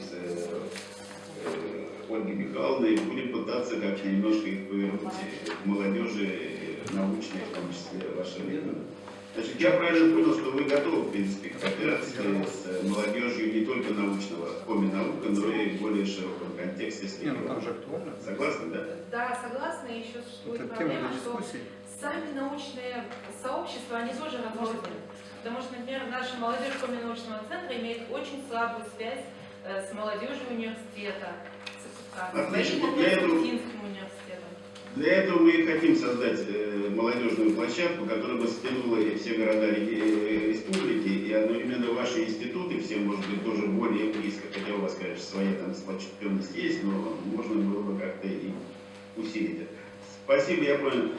У нас Владимир Витальевич, Володя, вы хотите добавить? Да нет, спасибо, что дали слово. Спасибо. А как вы себя видите вообще, вот если площадку делать такую, на кого лучше, рядом с кем бы ее расположить? Вот у нас до этого площадки были там Академия госслужбы, научная площадка на вашей базе. Вот у вас есть идея какая-то, если молодежь объединять? Где? Ну, вокруг тех, кто смотрит широко. Вот молодой человек, он, наверное, представляет Академию госслужбы, да? Наверное, госслужба он уже получит вторую площадку. Молодой человек представляет это самое опору России, насколько я понимаю. Я не знаком, но готов с ним карматься. Спасибо. Ну вот Игорь, конечно, у нас очень толковый парень, молодой и стратегически мыслит. Игорь, наверное, возьмется за... Игорь, возьметесь за лидерство? Да, Владимир Евгеньевич, я готов, конечно, взять на себя, потому что как бы предлагаешь отвечать, да, и да. делай, да. Это у нас так в комсомоле было. Если выходишь с предложением, то давай реализуй. Да, я абсолютно согласен. Что касается площадки, мне кажется, что самое лучшее ее организовать действительно на базе или рядом с Министерством по делам, по образованию и молодежи, да. Но она при этом действительно должна быть такая вольнодумная, такая, значит, и свободная от такого канцелярита. Так что мне кажется, что это наилучшая из имеющихся площадок на сегодняшний день. Я с вами совершенно согласен. Если Максим Алексеевич из министерства поддержит нас, то у нас все получится. Так, хорошо. Кто у нас дальше выступит? Давайте мы кого-нибудь... Вот, а как у нас насчет Богдан Эрнестович? Багдасарян. О, включился. Вы готовы что-нибудь сказать? Да, Владимир Ильич, я буквально выскажу несколько своих соображений и реплик. Конечно, разговор о молодежи, о молодежной политике, он всегда актуален. Но сегодня он приобрел дополнительную актуализацию. И, во-первых, ввиду принятия на федеральном уровне в декабре месяце нового закона, с одной стороны, а с другой стороны, о чем говорили те политические процессы, которые у нас развернулись в январе месяце. Выскажу, прежде чем перейти дальше, по этим позициям свои соображения. Конечно, хорошо, что есть закон о молодежной политике. Это лучше, чем отсутствие этого закона. Но, конечно, в этом законе есть и принципы, и цели, и направления. Но достаточен ли этот закон? С моей точки зрения, недостаточен. Когда включается, увеличили возраст молодежи до 35 лет. Значит, с 14 до 35 лет это молодежь. Но мы же понимаем, что здесь очень разные группы. И с этими разными группами работать приходится по-разному.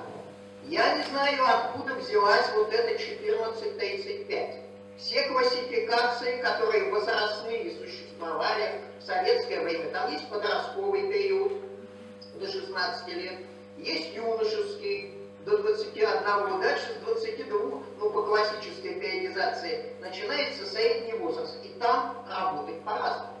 Психология разная. И понятно, что опираясь на этот закон, наверное, необходимо двигаться дальше и проводить дифференциацию внутривозрастную. Потому что объединить в одну политику 14-летних подростков и 35-летнего мужчину достаточно сложно. В отношении второй составляющей вызова того, что мы наблюдаем на улицах и развертку политического процесса, знаете, я не склонен вот все это объяснять исключительно как позиция распропагандировали и все. Значит, если распропагандировали, вывели молодежь на улицу, значит, какие-то основания были этому, какие-то причины были. Просто отмахнуться, сказать, это Госдеп или кто-то еще, значит, ну это правильно, по сути. Но это недостаточно. Ну вот, можно по-разному относиться к опросам Левада-центра. В декабре месяце они такой опрос по отношению к отравлению Навального провели. Какой результат? Он очень меня так впечатлил. Значит, первая позиция. Ну, группа с 18 по 25 ответила так. Значит, 34% ответила, это первая позиция, дальше идет только 17%, что это попытка власти устранить политического оппонента. Молодежь ответила так. У группы за 55 такой ответ только 9%. И наоборот, у группы за 55 первая позиция, что никакого отравления не было, а это имело место, ну, как бы имитация отравления, 40%. У молодежи этой позиции только 9%. То есть мы наблюдаем, что позиция молодежи радикально оказалась отлична от того, что наблюдается у взрослого поколения. Надо в этом разобраться. Почему так? Просто распропагандировали, это недостаточно. Я бы выделил три основные проблемы, такие интегральные с моей точки зрения, на которые как постановка вопроса надо ответить. Первая проблема. Ну, вообще, если мы говорим о молодежи, молодежной политике, я так рассуждаю, о чем суть молодежной политики? Суть молодежной политики молодой человек превращается во взрослого. Суть молодежной политики – это социализация. Вот в советское время была выстроена модель социализации: октябренок, пионер, комсомолец, там, может быть, коммунист дальше и так далее. Была четкая линия. Вот сейчас мы наблюдаем сбой этой самой социализации. Федор Михайлович Достоевский в свое время это определил как феномен подпольного человека. Это Эрих Фром в дальнейшем разовьет. Сформировался, пусть это не обидно прозвучит, такой в молодежной среде феномен социального шизофренизма. Поскольку есть социализация официальная, социализация нормативная, но в действительности социализация молодежи осуществляется не так, как мыслится в официальной повестке. Это не социализация модели отцов. Это другая социализация через сети, через альтернативные сборки. Молодежь социализируется иначе. Значит, и вот это иначе, это серьезная проблема. Это проблема раздвоенности сознания. С одной стороны, надо сказать отцам, значит, мы как бы понимаем вашу позицию, но с другой стороны, это уход в альтернативные траектории выстраивания будущей жизни. И я скажу, что пока со стороны отцов понимания вот этой иной модели, ну, я бы сказал, его нет. Вторая позиция. Значит, вторая позиция, это, конечно, провал социальных институтов. Есть очень такое неправильное, но с моей точки зрения когнитивное определение политики. Политика как искусство управления психической энергией масс. Вот когда государство управляет психической энергией масс, молодежь, особенно пассионарная часть молодежи, делают совершения, достижения. Если государство не управляет психической энергией масс молодежи, то эта психическая энергия может быть направлена в само государство. Это мы проходили по опыту распада СССР. У меня мой период как бы такого студенческого становления, причем семенной период, очень хорошо помню. Сейчас нечто подобное.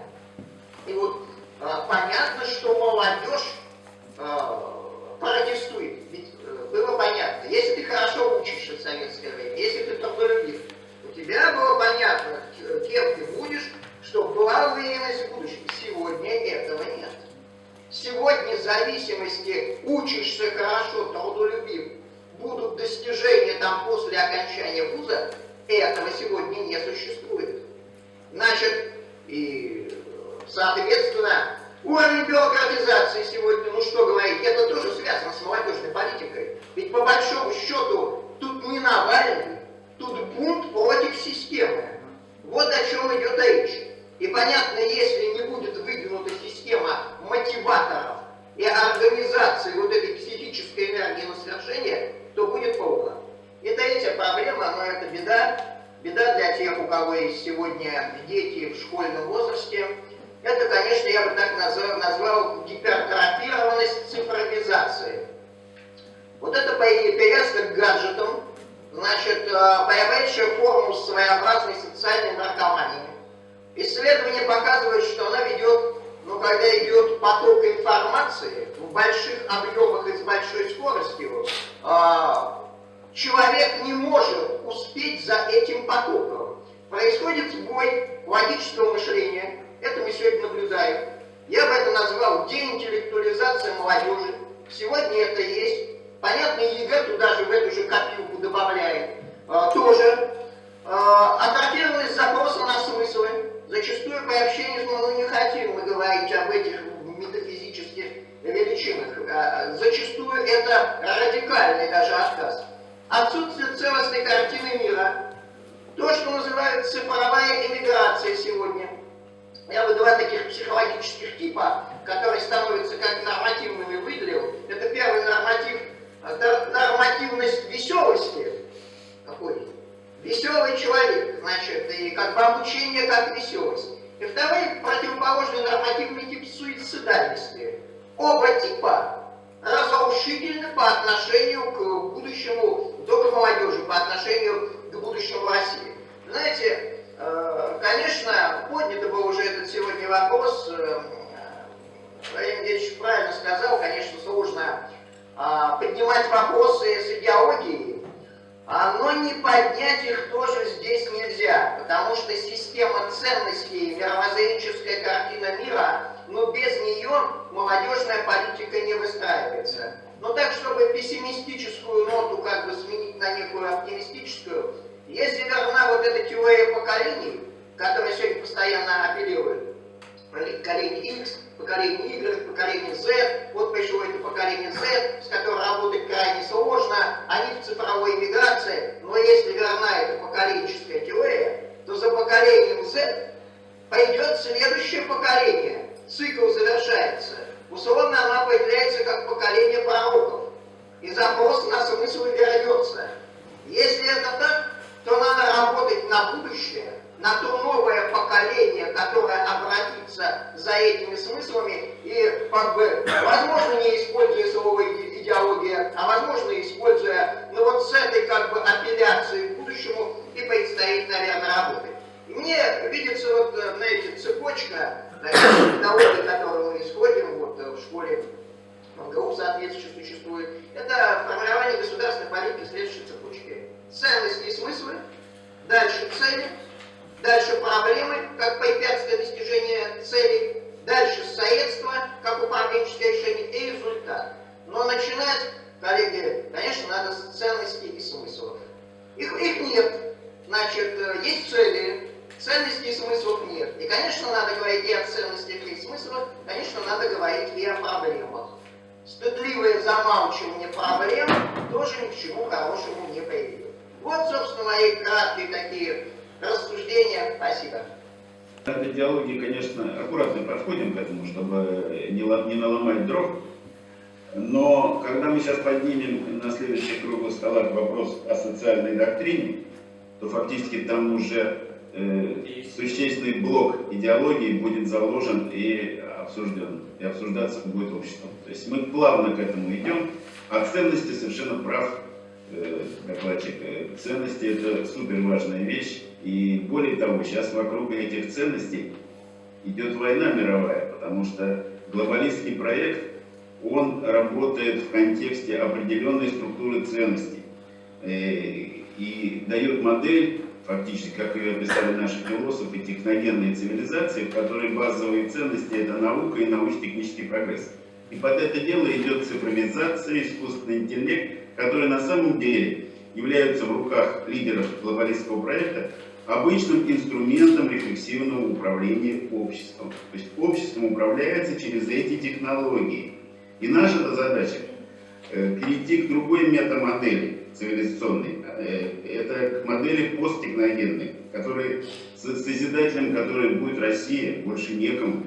И мы эту модель, там будут ценности совсем другие, там будут социальные ценности включены, кроме науки и научно-технического прогресса. И эти ценности будут связаны с сохранением человека, человечества, биосферы и той же техносферы, но которая должна обслуживать первые три ценности базовые.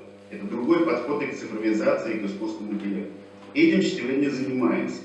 Мы просто на этих шагах не выпячиваем этот момент, ну, дабы не наломать дров. Спасибо, Рогдан, спасибо. Прекрасно. Я думаю, сейчас давайте мы... Кто-то из молодых в аудитории есть, хочет что-то сказать? Давайте немножко сменим, а потом опять вернемся к взрослым. Молодые ребята в аудитории или по онлайн подключенные хотят что-то сказать? Да, хотела бы сказать. Здравствуйте всем. Кто это? Меня зовут Казначеева Екатерина. Я исполнительный директор общественной организации предпринимателей «Опора России». Хотела бы продолжить выступление предыдущего спикера по поводу ценностей и смыслов и поговорить об информационной войне, да, на которой мы сейчас все с вами находимся, так или иначе. И поговорить про информационную политику, про информационное поле, которое формируется здесь у нас в Республике Коми, в частности в Сыктывкаре. Скажем прямо, что государственная повестка представлена в регионе слабо, я бы даже сказала серо. Да, то есть если выходит какой-то новый закон, позитивные изменения, какое-то происходит интересное мероприятие, как оно освещается в СМИ, как о нем узнает молодежь. Есть три пути, как, собственно, молодежь может о нем узнать. Это телевизионные каналы, наши местные, которые, ну, честно признаемся, они их не смотрят. Бурган, и же с ними. Газеты, которые читают чиновники по служебным обязанностям, да, и несколько пабликов ВКонтакте. Собственно, все. То есть информация государственная, она проходит мимо молодежи. В то же время у нас здесь в Сыктывкаре работает, скажем, прямо враг, да, и представляет либеральную повестку очень грамотно и профессионально через информационное агентство, которое открыто финансируется из демократических стран. И как же они формируют эту повестку? Они ее делают специально для молодежи, ярко, вкусно, красочно, красиво, используя не просто там пресс-релизы, пост-релизы, а очень грамотно выстраивая этот контент. Это и какие-то ток-шоу, статьи, мероприятия, выставки, все что угодно. И самое главное, те каналы, какие они используют. Это те каналы, в которых сидит молодежь, да? Это социальные сети, ВКонтакте, ТикТок, YouTube каналы, все что угодно, Facebook и так далее. Собственно, что нужно сделать? Необходимо поставить альтернативный флаг, патриотический, концептуальный, как раз таки мировоззренческий, который... Вот здесь не нужно изобретать велосипед. Нужно просто посмотреть и делать так, как делают наши коллеги, потому что делают они просто феноменально великолепно. Нужно сделать то же самое, просто с другой альтернативной точкой зрения. Я уверена, что люди, которые сомневающиеся, да, которые не вышли там еще на улице, но которые еще сомневаются, вот на этот флаг они пойдут, они потянутся, потому что он разумен. Вот. И я считаю, что вот в продолжение предложения Игоря Валентиновича, да, по поводу формирования такого центра молодежного, где формируются субъекты, формируются лидеры, да, которые будут готовы отвечать за развитие родного региона.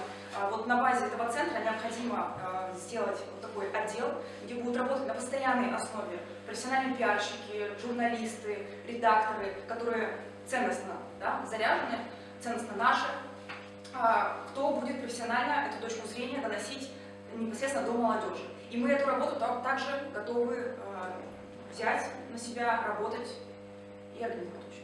Спасибо. Спасибо. У меня просьба подготовить вместе и вы, и Игорь, и вот представители от Коми наука молодежная. Предложения какие-то конкретные, они у вас есть, чтобы мы включили их в концепцию. Потому что это мы включаем в концепцию, а на основе концепции делаться будет дорожная карта, и в дорожной карте мы уже постараемся это прописать конкретно, что это за направление, какие надо создавать дополнительные поддержки молодежи этому центру. Так что просьба не только на словах ограничиться, но и подготовить предложение написать. В мой адрес лучше напишите. Так, Сергей Белкин, скажешь что-нибудь молодежи? Ты человек опытный, более того, ты профессионал-писатель. Ну, я включился. Давай. Спасибо. Белкин Сергей Николаевич.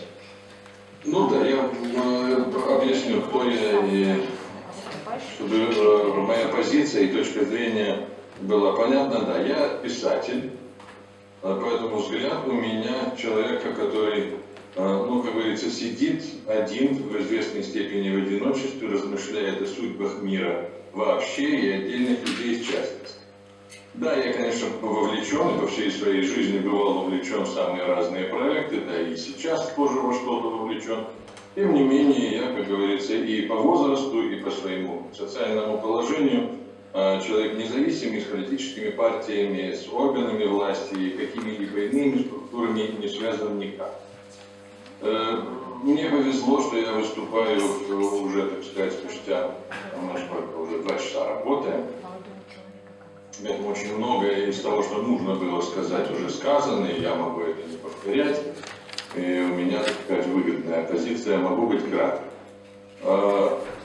Знаете, о чем я... Ну, сначала я порадуюсь, да. Довольно долго я слушал, у меня было ощущение, что я, ну, лет на 50 назад вернулся и присутствую на отчетном собрании, там, какой-нибудь первичной парторганизации. И там, так сказать, выступают представители наш, там подразделение сделало то-то, наше сделало то-то. Я говорю в этом с иронией, но я понимаю, что это, вообще говоря, неизбежная форма. Да? Она скучноватая, но, наверное, по-другому нельзя, тем более на стадии формирования того, о чем говорил Владимир Евгеньевич, о попытках создать некий, так сказать, центр, субъект развития. Но на фоне всего этого, что мне было скучновато, было несколько, ну, что называется, живая вода. Вот молодые люди, которые в первом ряду сидят, я, простите меня, не запомнил на слух, как вас зовут. Вот, ну, по-моему, Игорь Киселев, девушку я зовут. Это, так сказать, вот глоток свежего воздуха, который меня совершенно успокоил. Я понял, что есть кому это делать, есть люди, которые заботятся о смысле. Если бы нам предстояло с вами как-то теснее общаться, я бы наговорил кучу каких-то там еще замечаний, пожеланий, еще чего-то, да? Вот, но сейчас я этого делать не буду. Я это просто зафиксирую, что надежда есть. То, о чем я, ну, в порядке уже рефлексии на то, что я сегодня слушал, и тема, которая была мне предложена. А тема, да, у нас как называется, молодежь в авангарде развития Республики Коми. Я прежде всего подумал, да, авангард — это очень хорошо, это важно, это нужно. А зачем молодежи быть авангардом? Зачем идти во власть? Какие мотивации при этом возникают? Но я бы упрощенно сказал, я вижу здесь мотивации, которые я условно назову плохие, и мотивации, которые я условно назову хорошие. Ну, какие мотивации я назову плохими? Я иду во власть, чтобы заработать денег, поскольку вижу, что чиновники и те, кто с ними крепко связан, они живут хорошо. Я тоже хочу жить хорошо. Такую мотивацию я называю условно плохой, хотя она существует и будет существовать. Условно хороший. Я иду во власть, потому что хочу не только личного успеха, карьеры, денег, но и развития общества, республики, города, своего края и так далее. То есть при этом я могу считать, что деятельность органов власти обладает, так сказать, потенциалом, способным обеспечить это развитие. Поэтому я консолидируюсь с властью, при том, что вижу ее недостатки, вижу то, что она делает неправильно, но я готов с ней работать на благо общества. Понятно, да, этот посыл. Если, так сказать, это то, что я говорю, отражает в какой-то заметной степени реальную ситуацию, то органы власти должны таких людей выявлять, замечать и уметь измерять эту мотивацию. А молодежь должна научиться проявлять эти свои общественно ориентированные мотивации. То есть и власть, и общество мы должны уверенно отличать тех, кто склонен к общественно полезной деятельности, и кто склонен только, так сказать, к личной мотивации. Вот у нас ведь кругом... Да, кстати, вот я сегодня чему огорчался? Англицизмы в речи, не буду сейчас повторять, потому что каждый узнает свое словцо, которое он употребил, описывая что-то. Это матрицы чужой культуры, это бесконечные коучи, это бесконечные тренинги личностного роста. Просто замечу, что это чрезвычайно опасная вещь, которая часто ведет не туда. Лидерские качества – вещь очень важная. Но если бы знали, как они проявляют себя в криминальной среде, это просто шедевр, это квинтэссенция.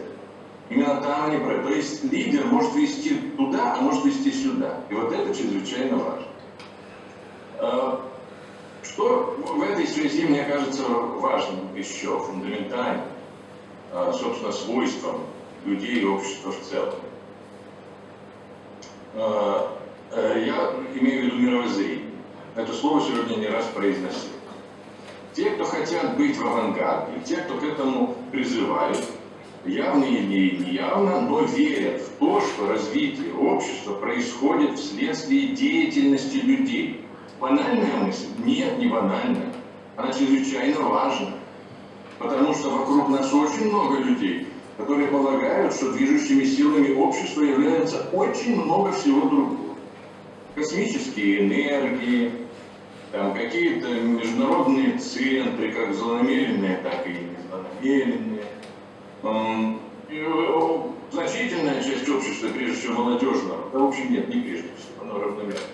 Но они уже на протяжении последних десятилетий погружены в пространство мифов. Эзотерических, религиозных, некоторые выглядят как научные или псевдонаучные. Ну, не буду углубляться в это, но влияние такого рода псевдомировоззрения, оно чрезвычайно важно. Поэтому, когда мы сегодня обсуждаем, да, вопрос создания субъекта развития, значит, мало выявить привлечь для этого активных людей, стремящихся к этим. Эти люди должны обладать очень глубокими качествами личности. Качествами нравственными, о которых я говорил, говоря о мотивации, и качествами культуры, образования. Поэтому я бы считал абсолютно приоритетной задачей готовить эти кадры. Не только создать площадку. Вот площадка Большого театра одна из лучших в мире. Я туда очень часто хожу. Я любитель оперы и балета. Я регулярно слушаю там исполнение оперы очень низкого качества. Площадка хороша, толку никакого. То есть нужны кадры, нужны люди, их нет, их надо готовить. Современный лидер, да и не современный, любой лидер, который обладает авторитетом, это человек, который очень много знает. Он не только знает, как работать с молодежью, в кавычки возьмем, а он ориентируется и в литературе, и в музыке, и в классической, и в современной.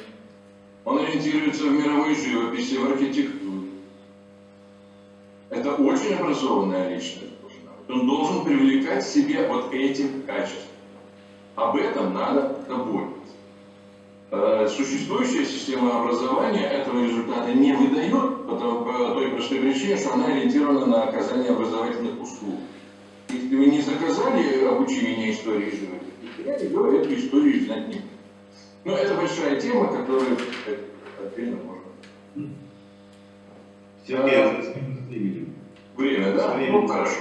Последнее в заключение, то, что сегодня несколько раз произносилось, тоже подчеркну, значит, образ будущего. Образ будущего – чрезвычайно важная вещь, над которой надо работать. И если говорить о региональной политике, то это, конечно, должен быть образ будущего региона. То есть там есть фундаментальные какие-то вещи, как мы представляем страну в целом, надлежащее желанное общество, надлежащие желанные отношения между людьми и так далее, и так далее. Это сложная, важная и благородная тема. И последнее. Наряду с образом будущего на сегодняшний день гораздо важнее образ прошлого. Вся энергия созидательная, которая у нас может возникнуть, и все наши мотивации либо лежат в нашем прошлом, либо у нас ложные мотивации. Если мы не любим и презираем собственную историю, а этому посвящена значительная часть всего, что можно увидеть и услышать в кино, по телевидению, от всевозможных авторитетов, гуру и всего прочего, история нашей страны, особенно советского периода, обволгана, извращена и представлена в черном цвете. Это не значит, и когда я критикую, что я вижу все только в светлом цвете. Нет. Там есть и черные, так сказать, сюжеты, и светлые сюжеты. Каждый волен собственную жизнь, собственный мир внутренний формировать или из черных нитей, и, так сказать, носить в себе в душе какую-то ненависть, негатив, или быть светлым человеком, и тогда к нему потянутся и за ним пойдут. Спасибо. Значит, ну, я думаю, мы учтем в молодежной площадке специальное направление подготовка лидеров. Об этом говорила и Ольга. Это важное направление. А образ будущего будем формировать все площадки вместе, особенно когда будем заниматься стратегическим целеполаганием региона. Вот. Спасибо. Значит, я хотел бы, время осталось мало у нас очень мало. Давайте дадим слово с вопросами, молодежь хочет выступить. Кто сам? Только очень коротко, буквально минуты-две. У нас... Добрый день. Матвиенко Игорь, исполняющий обязанности председателя молодежного совета Ухта. Хочется сказать, как уже сказал сегодня Ганов Максим Алексеевич, есть та молодежь, которая еще не потеряна, с которой можно работать, взаимодействовать. И Ухта также является примером наш молодежный совет, который уже сейчас реализует 23 различных социальных проекта. 5 из них будут поданы на фонд президентских грантов. Мы готовы работать, взаимодействовать с данным пилотным проектом. И как уже сказал сегодня Киселев Игорь Валентинович, есть такая проблема, во втором тезисе он ее озвучил, есть отток молодежи, когда радуется администрация школ, администрация различных лицеев, когда уезжают самые лучшие выпускники в другие регионы. Вот. Есть такая проблема, обязательно с ней нужно работать. И предложение по этой проблеме, предложение по улучшению взаимодействия с данным проектом, предложение по реализации этого проекта качественно такое. Нужно провести исследование у молодежи, чего действительно хочет молодежь, чтобы грамотно составить дорожную карту и начать реализовывать этот проект успешно. У меня все. Спасибо вам. Действительно, проблема супер важная. Я думаю, эту проблему мы серьезно обсудим на круглом столе по образованию. О том, каков должен быть, какие требования к учителям предъявляются и к образованию. Спасибо. Кто еще от молодежи хочет выступить с какими-то вопросами, предложениями? Есть? Так, если нет, тогда мы еще дадим старшему поколению. Есть, Владимир Евгеньевич. Есть кто? Да. Кто? Всем участникам добрый день. Меня зовут Соболев Илья, психолог, член организации «Опора России», председатель комитета самозанятых. Буквально пару слов хотел бы сказать в продолжении предыдущих выступлений. Очень важный вопрос – это вопрос патриотизма. Я думаю, мы с вами не будем это отрицать. Человек должен знать принадлежность свою к своей стране. Человек должен знать, к какой системе он принадлежит. И самое главное, вот когда личность только-только начинает формироваться, человек начинает отвечать себе на вопрос, а хочу ли я принадлежать вот к этой системе, в которой на данный момент я расту. И, к сожалению, мы здесь сейчас встречаемся с очень большой проблемой, то есть проблема патриотизма. Я думаю, вы не будете отрицать, дорогие друзья, она присутствует. Она есть, она развита очень ярко. Государство и общественные организации пытаются ее решить, но пытаются ее решить при помощи всего лишь одного инструмента. Это военизированные площадки, это погружение в патриотическую среду при помощи зорницы, при помощи кадетских классов, при помощи организации самых-самых разных военизированных игр. Но если мы молодежь погружаем только исключительно в милитаризм, это путь в никуда. Как говорит хорошая поговорка, если у нас в руках только молоток, то все проблемы мы начинаем воспринимать как гвозди. Почему милитаризм это путь в никуда? Точнее, нет, поправлюсь, это хорошо, это пусть, это да, это нужно действительно, чтобы оно присутствовало, но этого мало. Дополнительно молодежь нужно погружать именно и в историю своей страны, в изучение истории своей страны. Я недавно общался с одноклассником у своей дочери, и я к своему ужасу узнал, что мальчик не знает, кто такой Ленин. Вообще, категорически. Он не знает, кто такой Ленин. Он очень слабо представляет себе историю 20 века. Совершенно ничего не знает. А почему он не знает? Здесь есть ответ. Ему неинтересно. В школе то, что ему рассказывают, ему просто это не надо, ему это неинтересно. То есть та информация, безусловно, очень важная, которая должна быть в сердце у ребенка, он ее не хочет брать. Почему? Потому что с ним не на том языке разговаривают. При этом ребенок прекрасно знает суть первой поправки США. Это правда. Это правда. Он знает об этом. И у нас регламент очень жесткий. Если как коротко вывод какой-нибудь сделать. Коротко вывод. Нужно создавать площадки, на которых мы будем обучать молодежь основам истории, причем на их языке. Это могут быть комиксы, это могут быть игры, это может быть различные направления СМИ, и это могут быть различные игровые площадки. В первую очередь этому должен быть посвящен отдельный центр. Спасибо. Спасибо. Спасибо. Значит, у нас хотел выступить... Еще один выступающий у нас. У нас еще от ДДН хотел выступить. Максим. Кто у нас там выступает сейчас? Здравствуйте. Я являюсь председателем Федерации военно-тактических игр Республики Коми. К вопросу о милитаризме. Как по мне, это один из основных видов, которым нужно уделять важное внимание. Потому что это также развитие лидерских качеств, развитие патриотизма в первую очередь. Именно путем показания опыта предыдущих лет. Моя организация развивает 7 различными опытами, 7 различными мероприятиями данное направление. Именно милитаризм, который раньше сказали, что он не особо... я так понял, извиняюсь, если не так понял. На примере именно моей организации я могу сказать, что почти 150 человек регулярно проходят на нашей базе, именно через наших инструкторов, и уровень роста именно как личности очень большой. На своем личном опыте я могу сказать, я был одним из воспитанников, сейчас я являюсь инструктором. Именно благодаря той работе я продвигаю дальше. Спасибо. Никто не критикует это направление. Я думаю, что мы поможем здесь вам связаться еще и с Федеральным народным советом. Там такие проекты есть. И на федеральном уровне тоже связи вам дополнят. Спасибо. У нас хотел выступить от Дома дружбы народов, который мы проводим. Давайте мы продолжим. Да? Скажите, что он уже выступит. Вы уже был. Кто сейчас?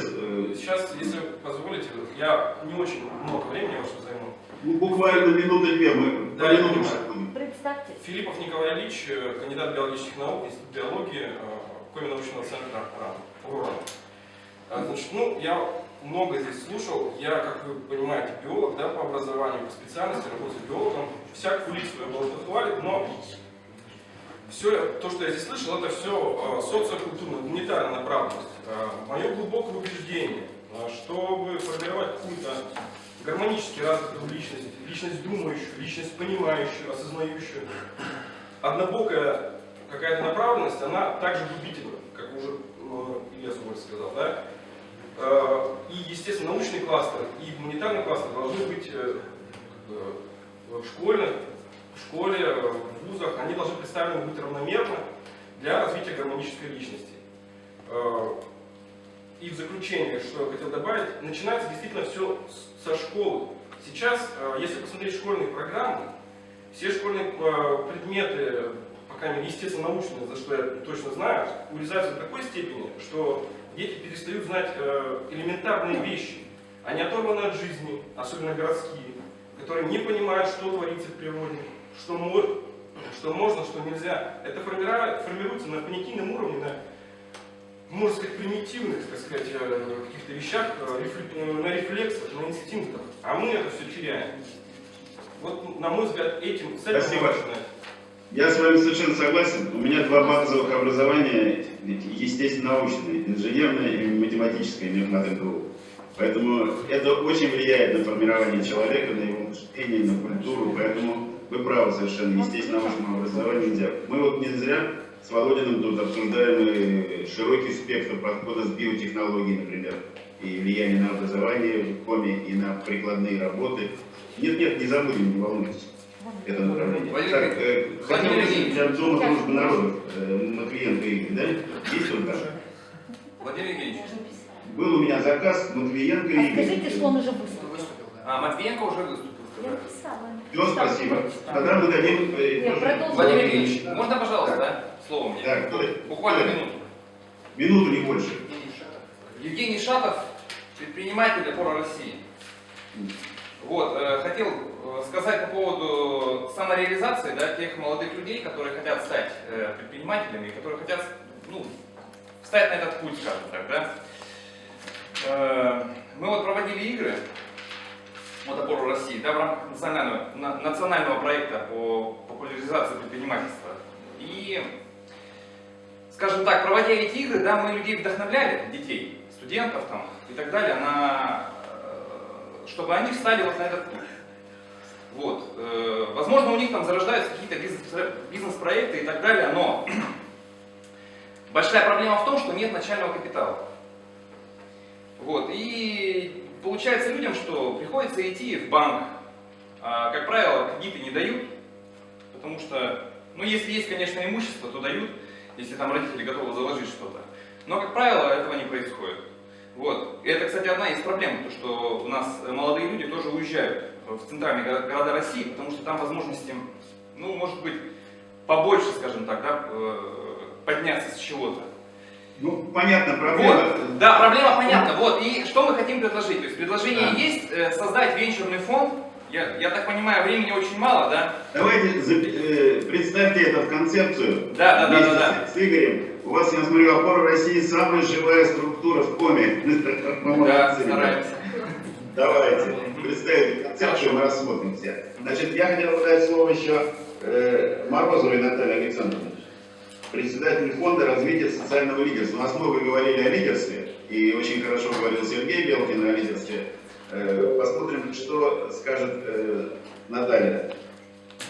Здравствуйте, дорогие коллеги. Да, наш фонд как раз занимается именно программами лидерскими, и мы акцент уделяем разным социальным проектам, те, которые реально решают социально значимые вопросы. Фокус нашего фонда мы взяли на... Сейчас я попробую открыть и предложить вам несколько наших проектов. Наталья, у вас 2-3 минуты. На устойчивое развитие, потому что как раз эта повестка, она помогает и молодежи, и компаниям, и социальным проектам находить некие приоритеты и критерии, которые важны не только у нас в стране, они как бы обозначены в глобальной повестке. И создавая всякие программы акселерационные, стратегические сессии с молодежью именно, и привлекая их к работе в развитии социальных проектов, социально значимых проектов НКО, ребята очень много генерят интересных и таких важных и жизненных проектов. У нас страна тоже с прошлого года стала в этот, так сказать, вектор.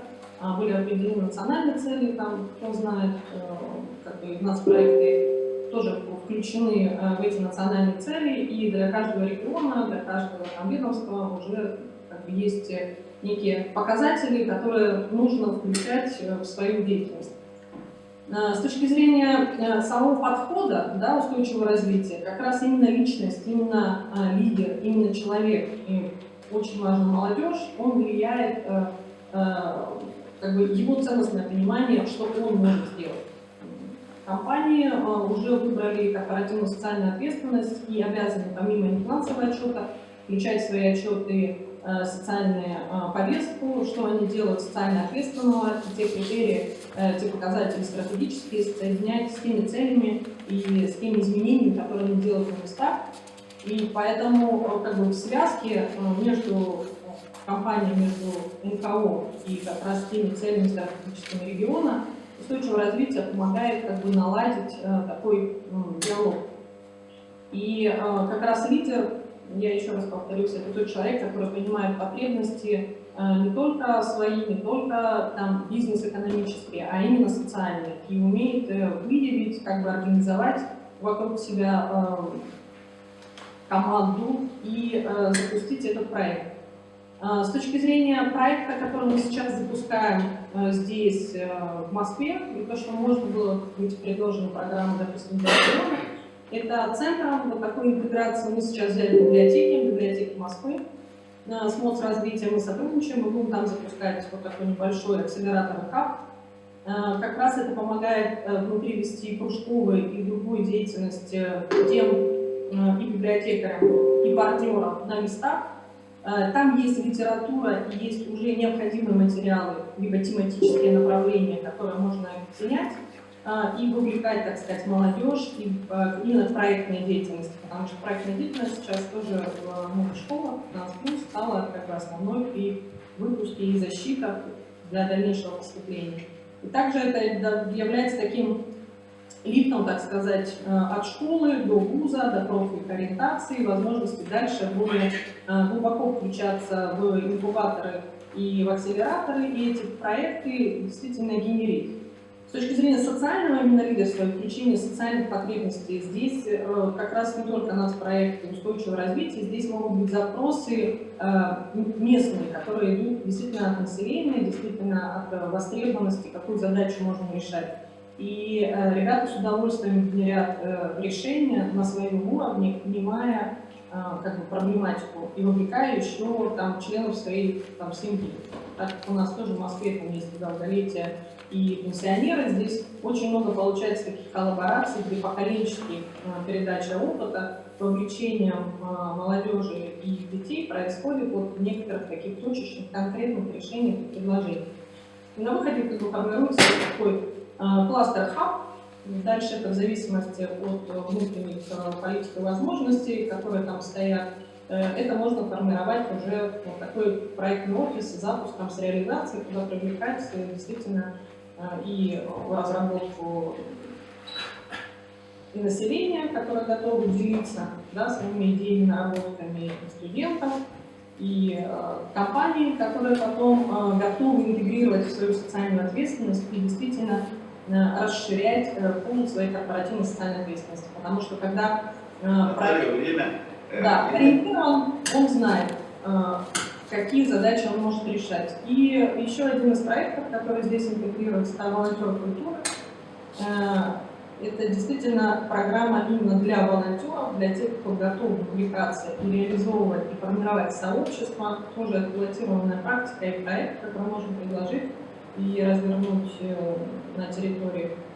Для того, чтобы как бы, собирать уже волонтерское движение лидеров культурных изменений, именно лидеров культуры, для того, чтобы реализовывать дальше эти проекты. То есть есть методика, есть программа, которая обучает и волонтеров, и муниципальных, управленческие кадры молодежные, и формирование вот некого такого поэтапного сбора социальных проектов с вовлечением разных стейкхолдеров. Ну, это то, что у нас уже с точки зрения национальной. Спасибо, Наталья. Тоже своим опытом. Презентацию выключить. Спасибо. Так, у нас остается буквально 1 минута. Давайте мы Самаре дадим слово. У нас Нестеров из Самары, Александр Юрьевич, не только из Москвы. Буквально 1 минута. Я не знаю, нас скоро закроют, потому что зал должны использовать для других целей. Коллеги, тогда без презентации. То есть Да. я получил большое удовольствие, слушая и молодежь, и старшее поколение в лице Вардана Эрнестовича. Но вот у меня резюме такое общее. Обществу, и в первую очередь молодежи, необходима новая метафизическая прививка. То, что говорили об идеологии, это же на самом деле тоска по метафизике. И потенциал русской метафизики, особенно потенциал новой русской метафизики, он необычайно велик. Я здесь всех присутствующих призываю читать и работу Владимира Евгеньевича Лепского, который нас здесь собрал, и Вардана Эрнестовича. Обращать внимание, особенно молодежь, на философию техники. Потому что именно философия техники дает понимание того, что такое наше общество, что такое искусственная среда, как в ней жить. И именно в философии техники сейчас возникают и становятся актуальными те вопросы, решение которых позволит выжить не просто русской цивилизации, но и человеческой цивилизации в целом. Вот два простых тезиса. На самом деле, подумайте, обращаюсь сейчас к молодежи. У нас нет вообще никакого этического кодекса, этической нормы для жизни в условиях искусственных сообществ.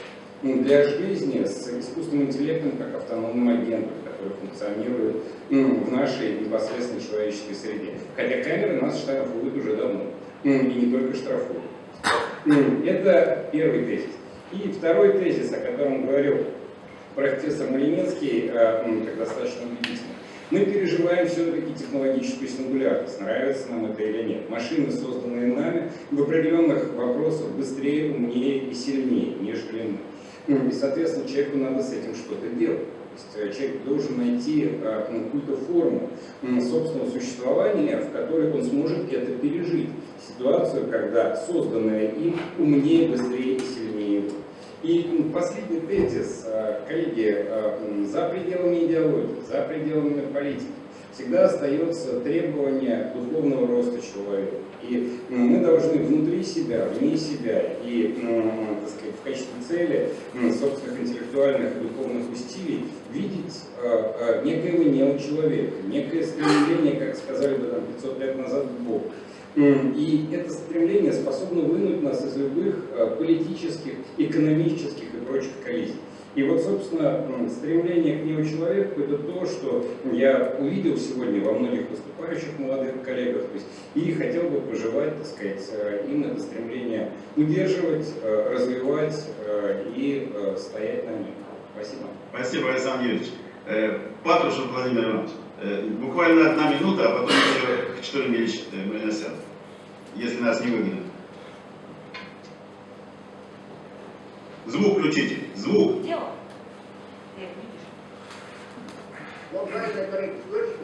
Погромче. Слышно, да? Слышно, погромче. Уважаемые коллеги, всем сердечный привет. Буквально коротко 3 аспекта. Первое. Давайте вот весь разговор наш мы суммируем. Суммируем в том, что родили ребеночка, 20 лет труда, семьи, детского садика, школы, вуза, трудового коллектива, армии, и так и средств массовой информации, и прочее, и каков коэффициент полезного действия этой работы. Какой? Я, как железнодорожник, говорю вам, 7%, 93% наших усилий все уходит в свисток.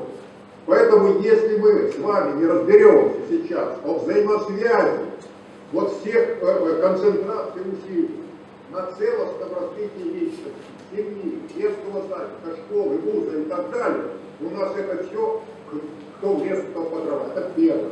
Второе. Конечно, очень важно сегодня мы реализовали проект в Одинцовском районе «Раннее выявление управленческих способностей школьников». Мы реализовали ее в 9, 10, 11 классе и получили выдающиеся результаты. Управленцев надо готовить со школьной скамьи, выявлять лидеров. И последнее.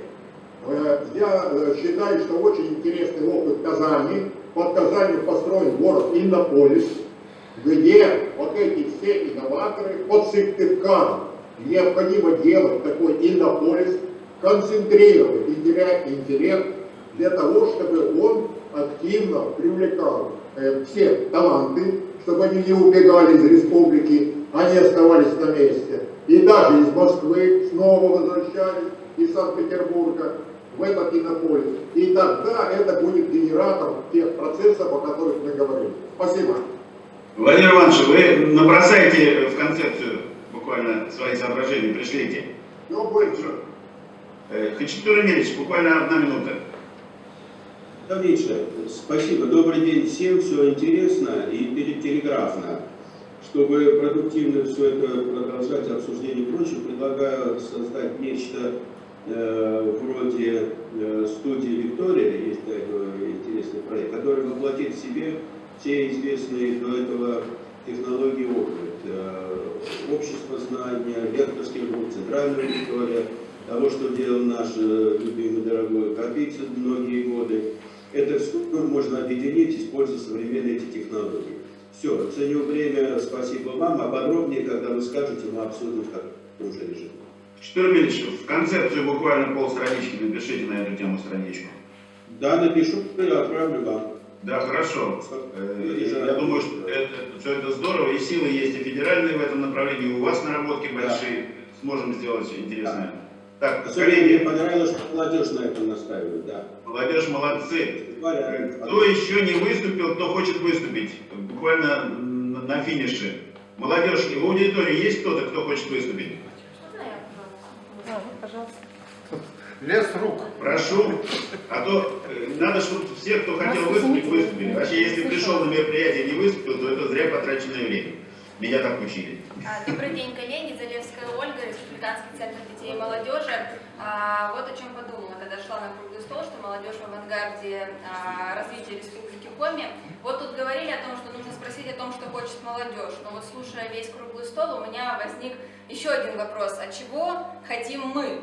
Те, кто здесь сейчас говорит об этом, какие мы ставим цели, для чего мы хотим в это молодежь вовлекать.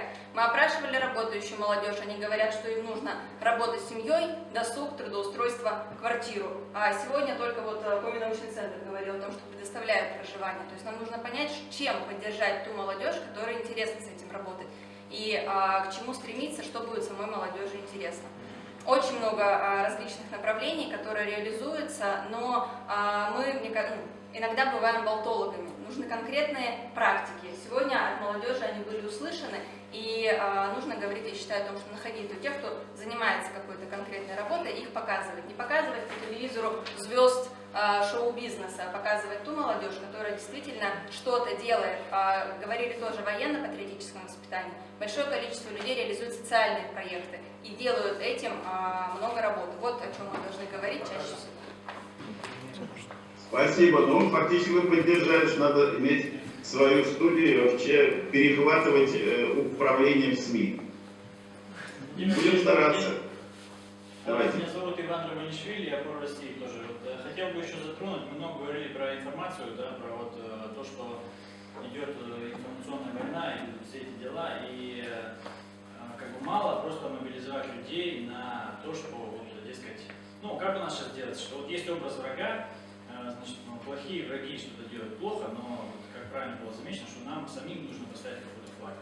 И я предлагаю, что нужно, ну, особенно после кризиса 2014 года и так далее, да, по нарастающей, очень много творческих людей потеряло работу и, как можно сказать, шляется, не очень красиво выразился, но в общем без дела. И так как нету, так сказать, госзаказа в области культуры и искусства, эти люди, можно сказать, берут в руки тот тренд, который им попадается вот на глаза, там, а, к сожалению, да, сегодняшний тренд задают из Запада. И, к сожалению, вот эти разрушительные вещи, постмодерн и так далее, наши творческие люди волей-неволей воспроизводят. И нам надо с этим бороться. И, например, такими вещами, как, ну, в первую очередь, нужно как-то организовывать какой-то комитет, там, при Министерстве культуры, не знаю, при Министерстве образования, куда будут входить и общественные организации в том числе, мы готовы в этом участвовать, и создавать некий госзаказ на конкурсной основе, например, там, я не знаю, вместо билбордов там, с рекламой бесконечной сделать, например, там, торец здания раскрасить там, героями какими-то там, из нашей истории, тот же Гагарин там, еще какие-то высокие идеалы для того, чтобы людей это сподвигало. То есть не было вот этой серой, скучной жизни на севере, что мы здесь все выживаем, мы здесь все умираем. Особенно это четко видно в наших там, северных районах, да, в Воркуте, там, Ухте и так далее, откуда очень большой идет отток. В Сыктывкаре еще более-менее. Но нужно, в общем, ставить именно творческую интеллигенцию на созидательные русла. И вот я про это хотел бы сказать, что вот эту тему нужно обязательно не забыть. Тоже нужно включить. У меня предложение к Опоре России, и ко всем у вас много, и вы очень умные и активные. Подумайте, может быть, мы действительно сделаем круглый стол по культуре и искусству, потому что вот глава республики недавно встречался с писателями республики и обещал им поддержку. То есть не все так плохо. Давайте подумайте, ваше предложение. Игорь, Серег, за вами предложение, может быть, мы действительно эту линию отдельно раскрутим. Подумайте, а я со своей стороны лучших людей с федерального уровня подтяну. Подумайте. Кто еще хочет выступить, пока нас, смотрю, не понял, хотя мы уже лимит исчерпали времени. Владимир Есть еще желающие? Если нет, тогда будем подводить итоги. У нас все в студии, Значит, да? Жанна Анатольевна есть у нас еще? Нас не слышит? Не слышит. Андрей Михайлович Петков, есть Жанна Анатольевна? Конечно, есть. У меня... Ну рядом, Владимир Евгеньевич. Нас не видит, не У меня слышит. телефон там. Жанна Анатольевна, вы меня слышите?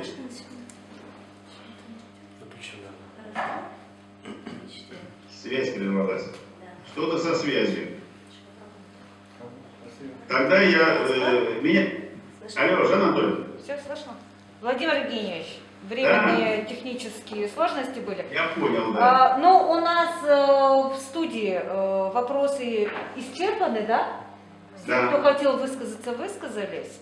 Наверное, будем завершать, у нас и время закончилось. Да. Я так понимаю, рождаются тематики новых круглых столов. Тогда это мы уже в рабочем порядке отрабатываем. На основе тогда, коллеги, ждем предложения по круглому столу. Да, культура, например, новая тематика у нас появляется. Ну, вам завершающее слово. Ну, дорогие, я бы сказал уже друзья, мне понравился круглый стол сегодня. По-моему, у нас активная позиция у всех, и у старшего поколения, у молодежи, активная позиция за созидание нашего будущего. Я считаю, что если мы захотим, а мы вроде похоже хотим все это все вместе, то мы можем сделать Республику Коми таким передовым регионом и образцом для страны и для других регионов. Давайте постараемся. Все, что от меня зависит, с федерального уровня, и здесь я максимально вложу свои силы. Локомотивом у нас здесь будет, конечно, команда «Опора России», но поддержка со стороны научного сообщества, вот от Володина Владимира Витальевича, я вижу, тоже будет серьезная. И там человек 200 молодых ребят активных. Вот. Давайте мы сконсолидируемся сначала молодежь, а мы, пожилые, поддержим вас во всем. И министерство, я смотрю, тоже готово предоставить какие-то свою структуру и площадку для поддержки этого движения. Только вместе, если мы будем комплексно рассматривать все проблемы, частные проблемы, там, учитель в школе, не решит проблему. Мы только можем, если в целом рассматриваем и мобилизуем все силы. И силы министерств, и силы Госсовета, и силы Общественной палаты, и всех других. А от нас что зависит? Мы подтянем лучшие силы федерального уровня. Ну, вы уже убедились, что у нас по всем вопросам, по всем круглым столам выступают самые серьезные люди из федерального уровня, пророссийские. Так что следующий стол у нас 12-го. Выступает Бабичев по самоуправлению, по ТОСам. Важная проблема тоже, особенно не только для Сыктывкара, но и для всех городов и поселков Республики Коми. Спасибо вам. На верном пути мы, товарищи. Всего хорошего. До следующей встречи. До свидания. До свидания. Спасибо. Присылайте материалы все.